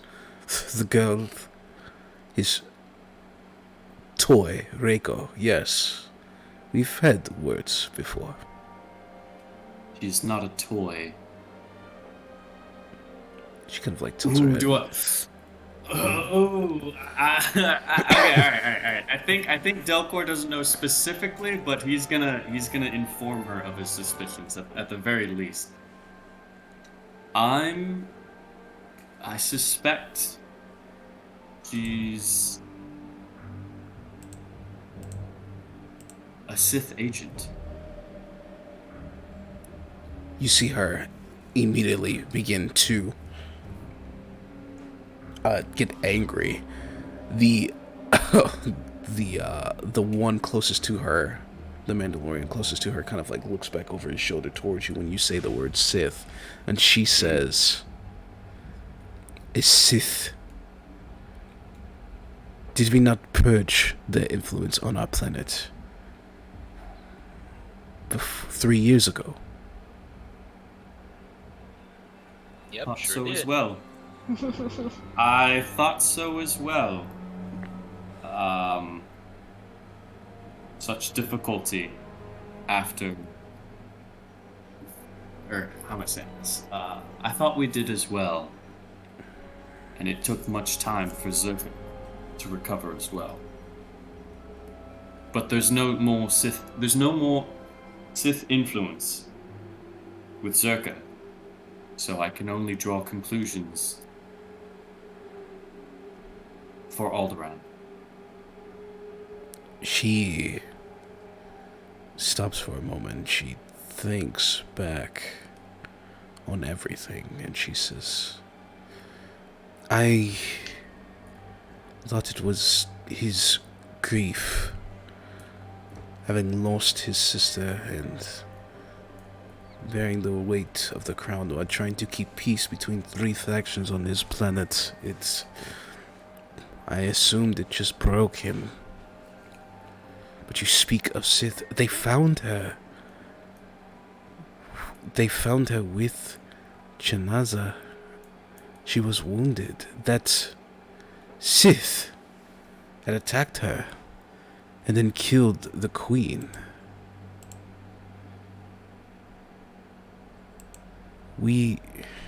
Whose account?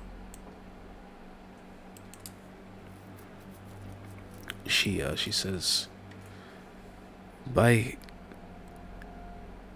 Kalim's testimony, when he found... Are you saying...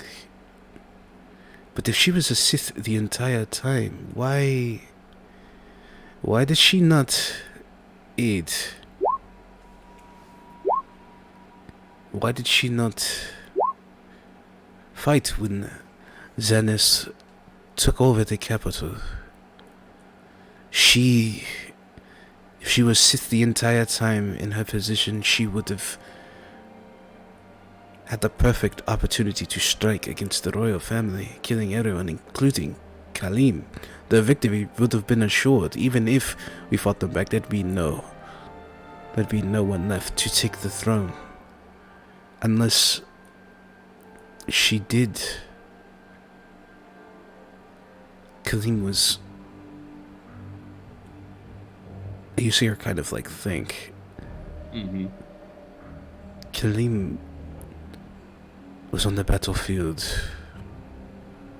against the Sith, fighting them in Zerka. But she... No. No. The palace was being... It was being protected, it was being watched. There's no way she could have...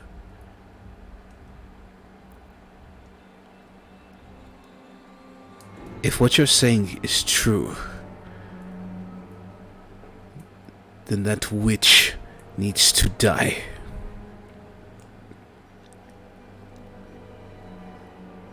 If my speculations are right, she's the one that's killed my janaza. And she has been whispering in the ear of her brother for years. You bring him back? I don't know if I can save him. Reiko is everything to that boy. The only loyal friend he sees he has left. And he's not... She kind of like scoffs and she says, and he is not my priority. Even if he has been manipulated by these Sith, my only course is to make sure our Mandalorian people survive this and can continue to have a home on Alderaan.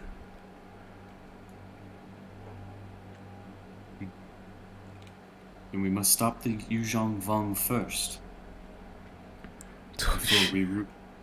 Before we root out the cellar of rats. Of womp rats. She shrugs and she says, I don't know. With the Vong at their side, even with the Republic's help, we've been struggling.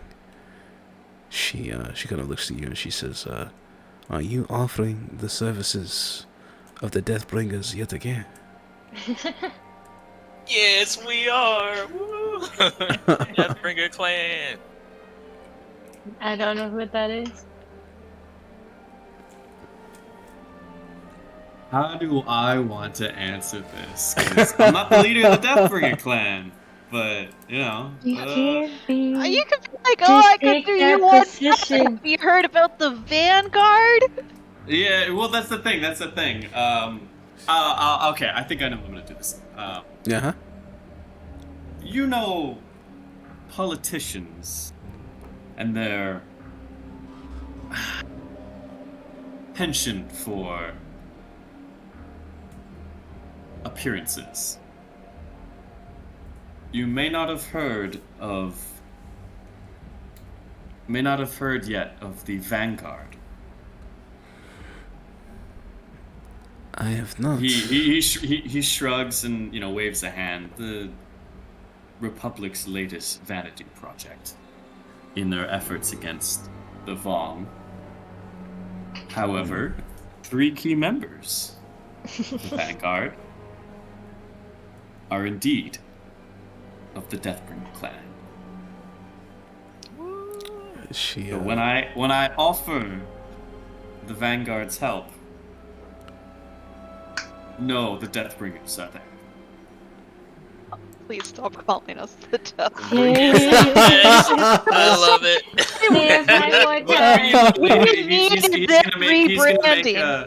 He's gonna make, you know, some big shrugs, but of course we must appear as the Vanguard. She says, no, I had not heard. News from news from Coruscant has been scarce as of late. Though I do think I remember the captain of the Republic forces we have speaking about some new group the Chancellor has ordained to find out that it was you all. It seems you all can't help but go dashing into other people's conflicts again.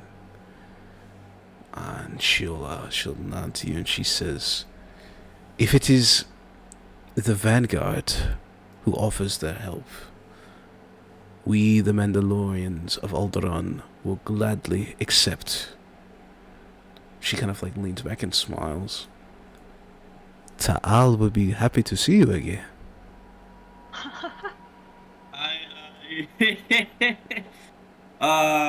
You've never...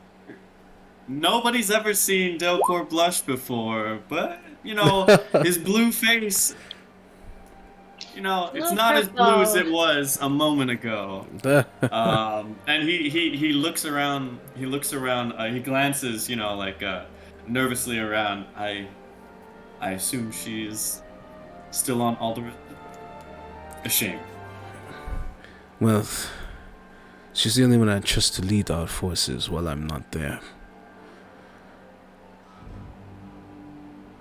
But she takes a last swig of her drink before she slams it down, the ice and the cup clinking against the glass. And she looks at you and she says, well, and that's pretty much covers about why I'm here, but I never asked. You never answered me. What on earth are you doing here? And as she answers that, we'll go back to the first floor.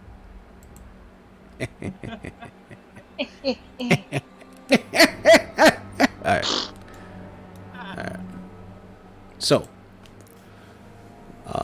as the two of you do this sort of dance of inspection of this sculpture, Calliope,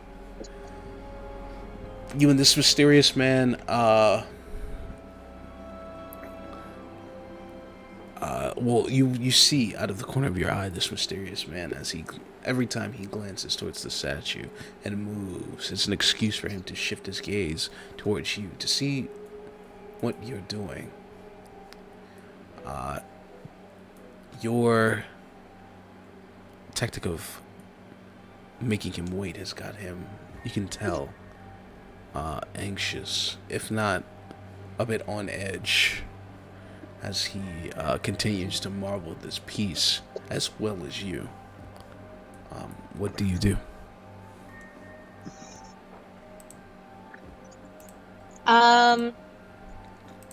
Getting bored of the game of chicken on who is going to speak first,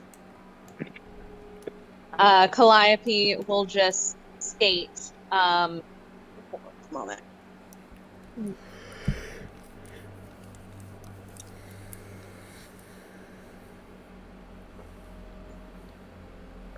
She'll make a statement, not necessarily accusatory, but just saying, I thought Chandra didn't have a master anymore. The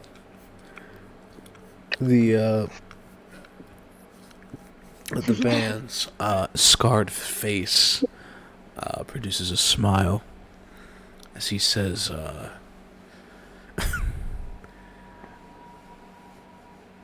I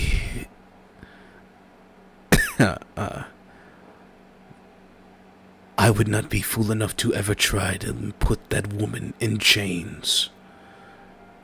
But everyone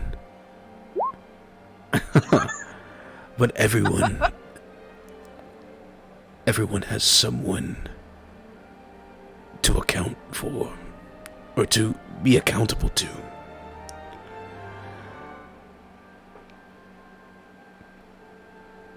I would never force her to call.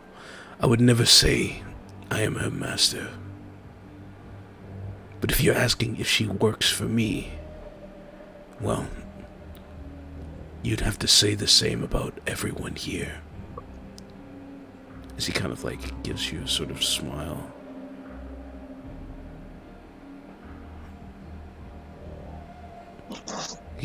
She'll Oh, I'm sorry. Go Go ahead. ahead. He takes a small sort of bow towards you,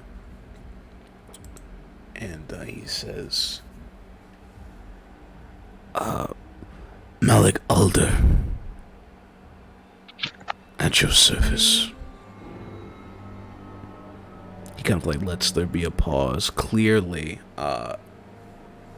he is more than used to his name being enough to explain his position, and he is actively scanning for your reaction.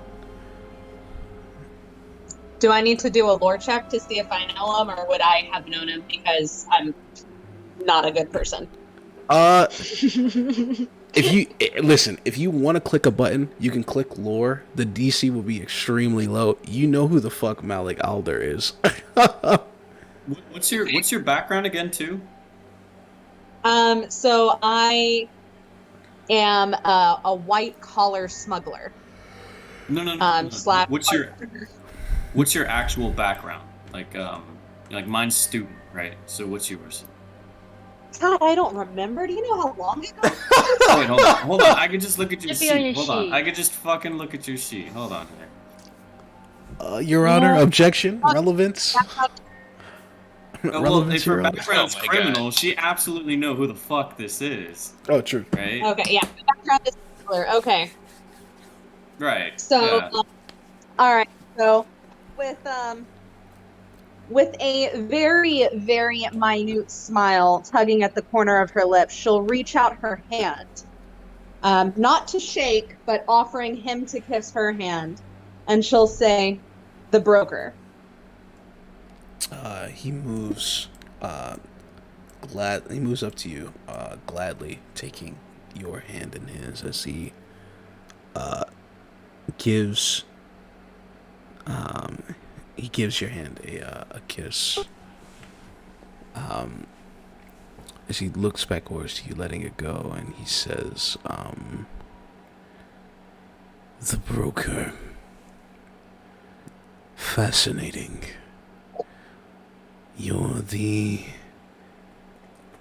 smuggler of Coruscant, the information broker in the heart of the Republic. A bold place for you to set up an organization. You have my respect."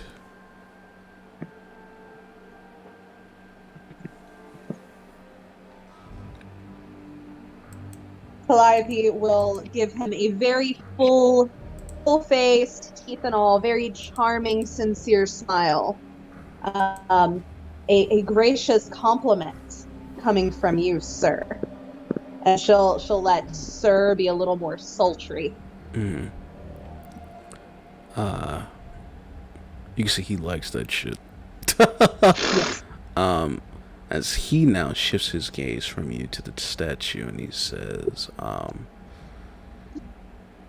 "So, Chandra's been having dealings with you, it would seem. Interesting. I can see now why she was on Coruscant.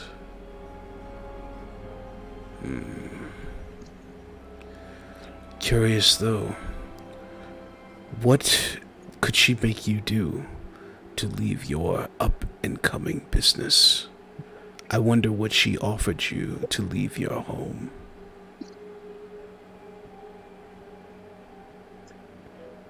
"It's none of my business. I'm sure it's none of my business. Just curious, is all." Calliope will walk up next to him and try to slip her arm through his, kind of linking arms, and say in a very calm, cool voice, if you really are the, God damn it, I can't words right now. Since everyone here works for you, and as you said, my business is up and coming, would it not be in my best interest to meet the new boss? And as she says boss, she'll pause and look him up and down. Okay. As you go to like link your arm with him, he does kind of like pull back, and his guard like, you know, puts their arm out to put some to put some distance between you both. But he looks at you with a smile, clearly appreciative of the attempt, and he looks towards you as you make your comments, and he says, a wise business move. I see you aren't just an excellent connoisseur of art, but also quite the entrepreneur. Not many people, as he kind of like looks around you all, you realize there are no other patrons over in this section. There's only his positioned guards and himself here. And he says, no other people are as brave as you. My position can be a bit intimidating for most, but I have a thing for those who show initiative. Just ask your partner, Chandra. Her takeover of Zemo's operation, I thought at first would be highly inconvenient. But since then, she's doubled his spice output. And though I might have lost his unique mind for mechanized creations, it's allowed me to expand my ventures into more profitable outlooks of experimentation. None of that would have happened unless she did not have the resolve and initiative to strike at what would ultimately be a weak link. For that, she too has my respect, and I could think no better person for you to protege if you truly wish to get further in this business. As he speaks, his guard leans over to his shoulder and whispers in his ear. And he says, apologies. It seems as though I am needed elsewhere. It was a pleasure to make your acquaintance, broker.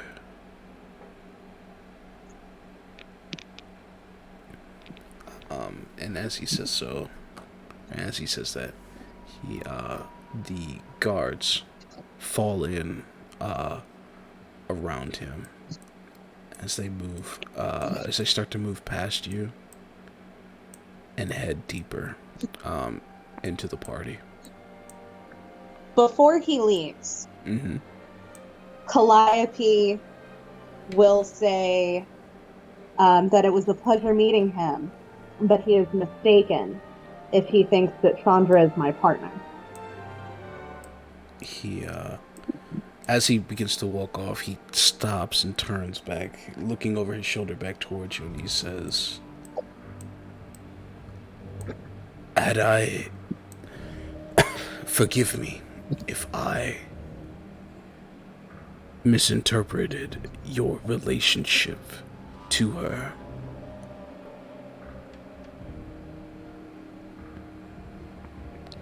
If not partners, then what is your relationship to Chandra? Clearly, it's of some familiarity. You did, of course, arrive here on her ship. With a few others, might I add. Are they all part of your business? Or hers? Again, sorry. Not really my business. Calliope will kind of tilt her head and smile very coyly at him and say, "Oh, sir, you said everyone here was a part of your business." And then she'll pause before continuing. As I said earlier, Chandra is providing a service for me. She is a stepping stone. He smiles as he shakes his head and he says, ambition is good. Ambition is what will get you to where you need to go. Just be sure. Just be sure to watch your step. Wouldn't want to hear about you falling or hearing the broker falling.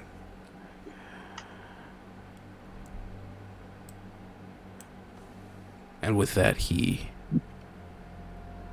walks off, the crowd parting for him as he and his entourage moves further and further as he comes to a door here by the stairs. The guard there opening the door for them as him and his group push past and enter in, vanishing from sight.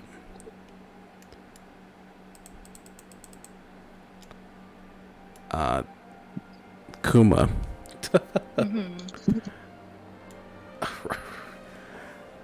A cakes in your hand. Finally, away from that nerve-wracking situation, you return to the first floor. What do you do? Kuma. Well, okay. So, do you think Kuma actually saw that? So these are, I'm assuming, like these are windows, right? From the second floor. Oh, no. So like, nothing here. So like these are doors, right? Okay. These are doors. Those windows from the second floor look out in towards this courtyard out here. Okay. Good. Okay. So knowing that, then she will try to reunite with Calliope. Remembering that she was at the far west corner, so she will just make her way there with the 2 cake in her hand that she absolutely had no desire of eating. She was just holding it, and then just like making her way, if like weaving through crowds or whatnot. Yeah. Bumping past individuals, you make your way across the crowds as you excuse me, push past through until you finally find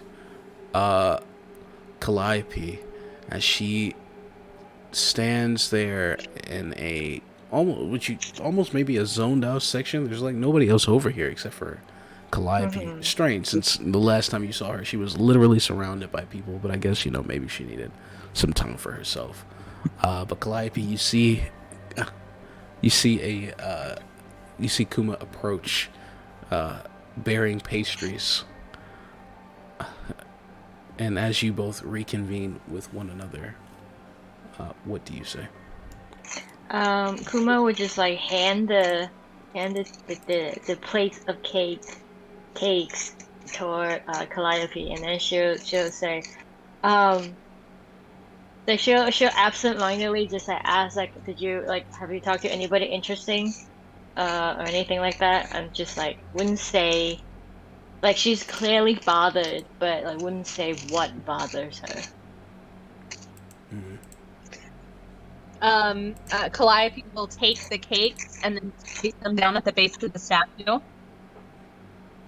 Okay. And say that she made a friend. What happened upstairs? She like Kuma was just like, oh, friend's great, yeah, friend, yay, I like friends.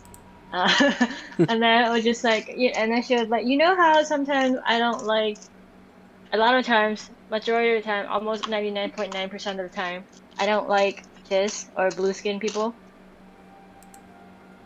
Yes. And then she's like, well, there's one that I really, really, really, really, really, really duper really don't want to see right now. That's in the building. So yeah, I need to avoid this person at all costs. Calliope will snicker, or not. She'll giggle. She'll giggle and say, "You can't stay away from Del, sweetie. We came in on the same flight." And then she's like, Kuma will be like, who's that? What? I don't know any Delcor. Then she's just like, and then she's like, oh wait, no, not him, not that one. The other one, the other, stiffy, blue, stinky person.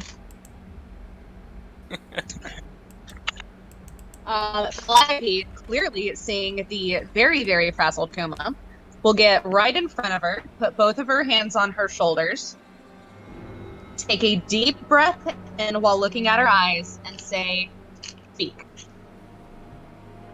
And then she was just like, sometimes, I just, you don't want to see people, right? Like, family, gross, bleh. And she's not calming down. Family. Calliope will question. Yeah, she's just like, yeah, they're gross. They just slow you down and stop you from doing what you really want to do. And then she's just like, we should probably get out of here. We should just wait at the boat or something. Not the boat, the ship or something.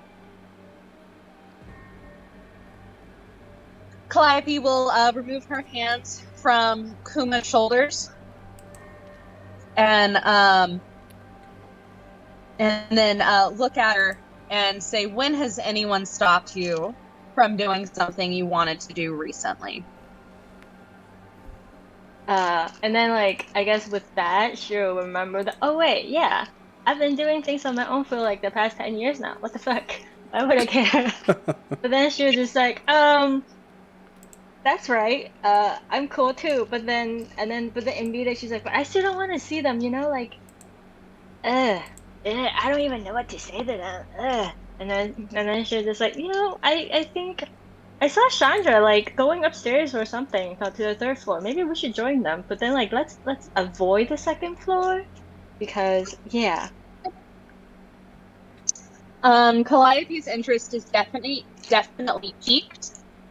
And she's clearly talked to everyone of importance on the first floor.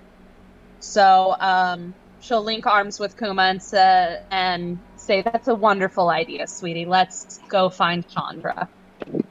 And then Kuma will be like, okay, let me go. Like she would be like, okay, I'll lead the way, but like purposely avoiding this staircase. I would just drag Calliope toward the opposite way. Yeah, like. But then like also taking the longest route possible, not cutting through the garden or courtyard, knowing that you can see out from the second floor.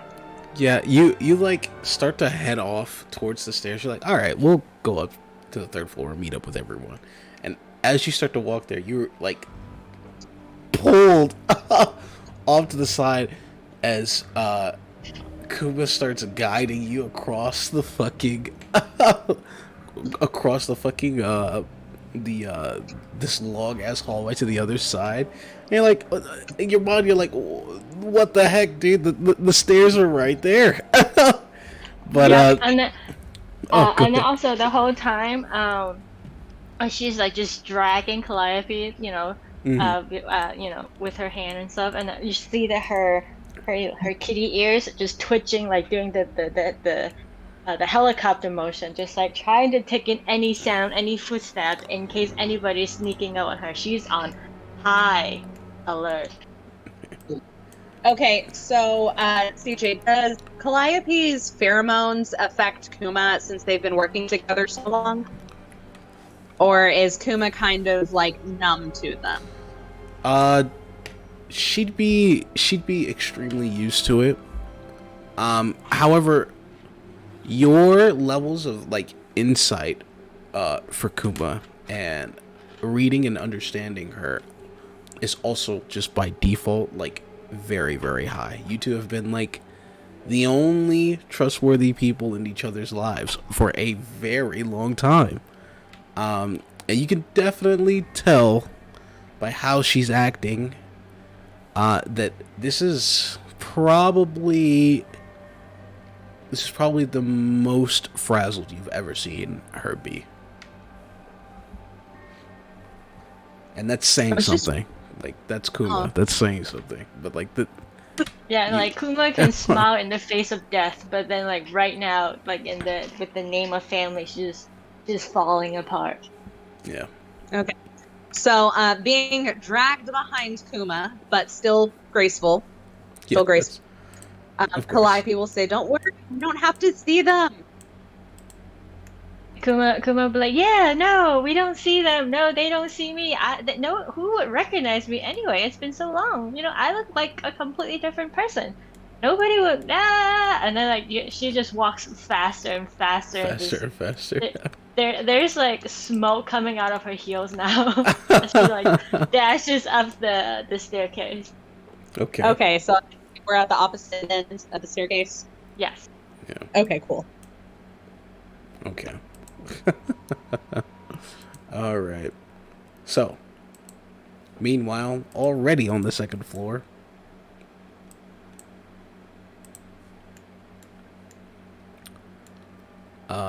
after a strange encounter with Kuma, Chandra and Nala, you guys find yourself. Oh, hold on. You guys find yourself on the party floor. The the sounds of the music still buzzing and blasting. What are the two of you doing?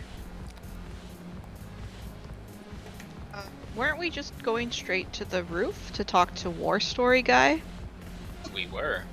Chandra will take a peek at Homegirl while we stop on this landing for a moment. Okay. Johnny is exactly where you left her, if not a few more drinks down the line now. As you guys make the way around the bend, now you hear over the sounds of this blasting music, you hear a shrill voice going, "Yeah, man." You see, like, it's the sounds like the noise of a man really enjoying himself here.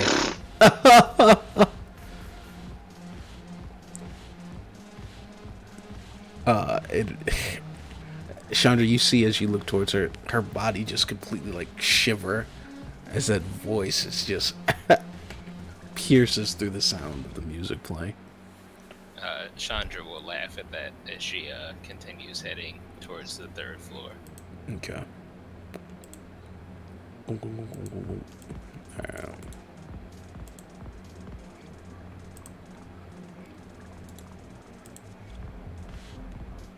Alrighty.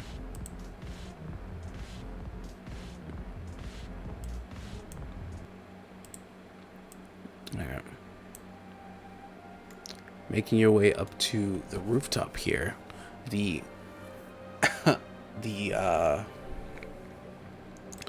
the overwhelming. It's a huge sense of relief, a blast of fresh air as the cool breeze hits you as the sunset light casts the rooftop in this like crimson, or not crimson, but like orange bronze, just like glow. It's beautiful, and as you look out towards the infinite abyss of sky and clouds around you, it's a very breathtaking sight to behold. Looking around, though, you can see a number of other patrons here, including of patrons here. And in the distance, in the far off distance, you can hear the sounds of laughter of this cluster of people on the opposite end of the rooftop. But more strikingly is a group of Mandalorians gathered around a center table. The very faint sounds of a conversation happening amongst them. What do you guys do?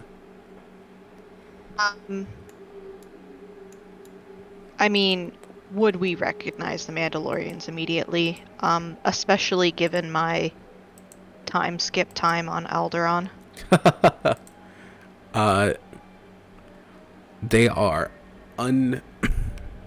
unmistakingly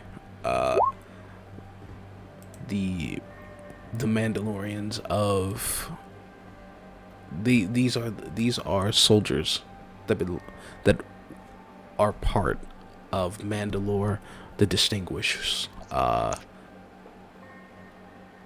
group on Alderaan. Their attire and their colors are all too familiar to you, Nala, as you've had quite a few interactions with them since your initial sort of meeting with them 3 years ago.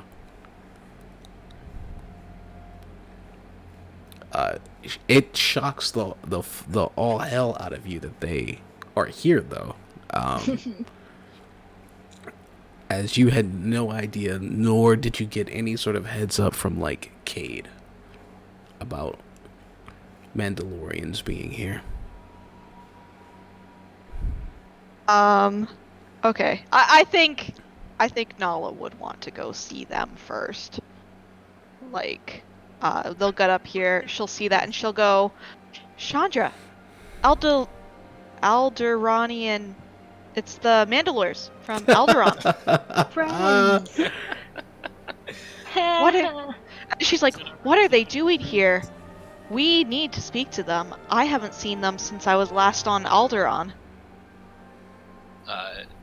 Seems a lifetime ago. Chandra does pause for a moment, caught off guard, and she says, yes, let's go see what's up with them.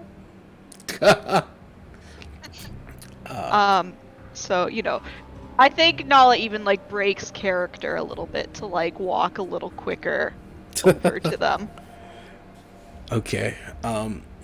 Surprisingly, there's no one in your way going over there. It seems as though their very intimidating presence has definitely kept the regular patrons of this party away from them. But as you get closer and closer, you can hear more sort of lighthearted conversation as you approach. As you see there's someone sitting with their back to you as you approach, and looking past the Mandalorians that are like sort of like blocking you off. You see the all too familiar disguised persona of Delcor, who you notice them just past the Mandalorians, causing his companion sitting down to turn in her chair, looking past, ordering her men to make way. A glimmer or glint in her eye as she kind of like tilts her head towards you, and a smile comes across her face as she sees you approach, and she says, "Well, it certainly is a reunion today. The Archbishop herself, Oh God. truly, all the Deathbringers have returned." As she looks towards, as her gaze shifts from Nala to Chandra, she gives you both a nod and a smile, and she says, "Please, sit. I was just catching up with the Delqua." The Mandalorian's moving to give you all Do space. you have a name, or is it just Mandalore? I can't remember. Mandalore the Distinguished. Yeah. Mandalore the Distinguished. Oh. Yes. Put some respect on her name. Yeah. Yeah, Nala will just walk over. She's gonna bow her head respectfully and everything. She'll sit right down like, "It's good to see you, but this is really the last place I expected to run into a friendly face." She smiles her gaze, looking back over the Delcor, and she says, "Yes, we were just discussing that, but it seems as though both of our paths towards peace, or both of our paths towards peace, have led us here. It's a shame, really."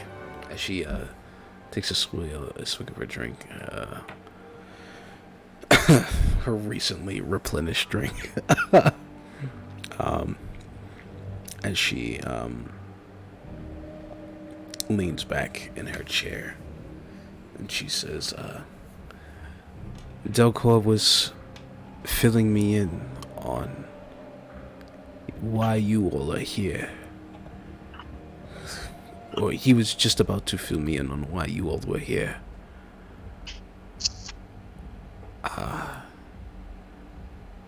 I still cannot believe the chances of meeting you all here. It's good. But now, with the help of the Vanguard, surely we can bring peace again to Alderaan. And for my people." Nala like nods eagerly, looking to her friends, like, "Cade will be thrilled to know that we have seen you and that you are getting ready to take Alderaan back." She smiles and laughs, and she says, "Ha! Keeping that boy out of trouble, I hope. Not that anyone could." More like dragging them into more of it. But we keep busy. Yes, I bet that boy is long wishing for those hours of meditation with Logosh. But I'm glad he found a home with you. And I'm glad he got off of Alderaan when he did. So, as I was saying,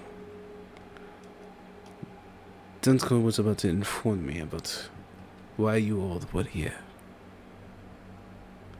So please, explain to me just what is this Vanguard, and why you all have come to associate with these mercenaries and scoundrels.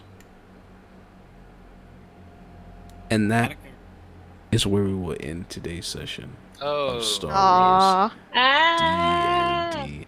Wah, wah. What were you saying? Before we could all get mad at Chandra. No one's getting mad at Chandra. Yeah, that's a couple Everyone's things I getting needed to mad. clarify. I was like, I'm pretty sure they think she's just some weird Jedi, right? Yeah, nobody knows that Chandra's Yes. a Sith. Right. Or Right. nobody on Alderaan knew that Chandra was a Sith. Yeah. True. Mm-hmm. Mm-hmm. Except the Jet Queen. I mean, there's only a few people who know now, but not when they were on Alderaan. Yeah, the Queen knew. She and did. her Well, final absolutely. moments. But Uh-huh. but yeah, it is Hmm. Oh man. Yeah, we're not done. You just throw more and more complications into this stupid party, don't ya? I don't know what you're talking about. I'm innocent. I was framed. Uh-huh. Uh-huh. Oh my god, I don't know what you're talking about. All I'm doing is just, Just vibing. it's just, You had no idea how mad I was when when Amber and I came back together on our reunification episode. It sounded know, like like- she was Never dead. forget we, that. we walk in, like Chandra collapses and it's done. You guys won the fight. And we're like, yo, what the fuck? Okay. Also, the queen said, what? Yeah, I'll Yep. never forget that. Fucking Delcor and Nala are off on like the friendship adventure. We save the native species of the planet. We like reconcile peace. the old treaties. We bring peace to this planet. And I can't remember if you went, but I didn't sit in on you guys' session, so we just came back together. Yeah, And you it's- guys didn't know. Yeah, it was You didn't separate. know. That GIF from I think Community where Childish Gambino walks in with the pizza and the whole room's on fire. That's what that moment was. That was equivalent. You come back and there's just blood everywhere. There's destruction everywhere, and then two players that didn't care about the health well-being of the planet. yeah, man. Yeah. I was like, this will teach him. Don't split the party. And here we are again. You always split the party. Oh my god, dude! No, that's That time had to happen. That was just too perfect. Alderaan was Thanks, still my favorite planet from campaign one. We're never splitting the party again for major operations like that. We probably will though. Let's be honest. Yeah, man. Yeah, you I'm never know. sure Yeah. we would. But here's the thing though. Like all 6 members gotta show up when we do that, or at least it's got to be 3 and 3, or maybe 4 and 2. Depends on the situation. But like, we cannot have any missing members for that because one side will be severely, whatever side splits. If somebody's missing from that side, ooh, it's not gonna go well. So Yeah. That's so funny. Yeah, that was just Oh a my perfect opportunity to. I mean, I shake can things up. already see like Cam's character is probably gonna pull something, and then we come back and we be like, wait, Yeah, I you feel did what?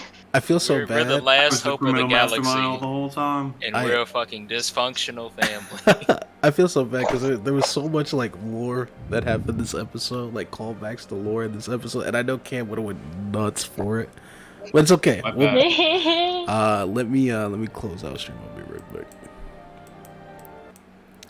All right, everyone, thank you so much for joining us for another exciting week of Star Wars D&D. Always a pleasure to do this every week. Just a heads up, we will not be having a live session next week. So we will be back. Let's see, what would that be? We will be back the week of May 13th to continue our story.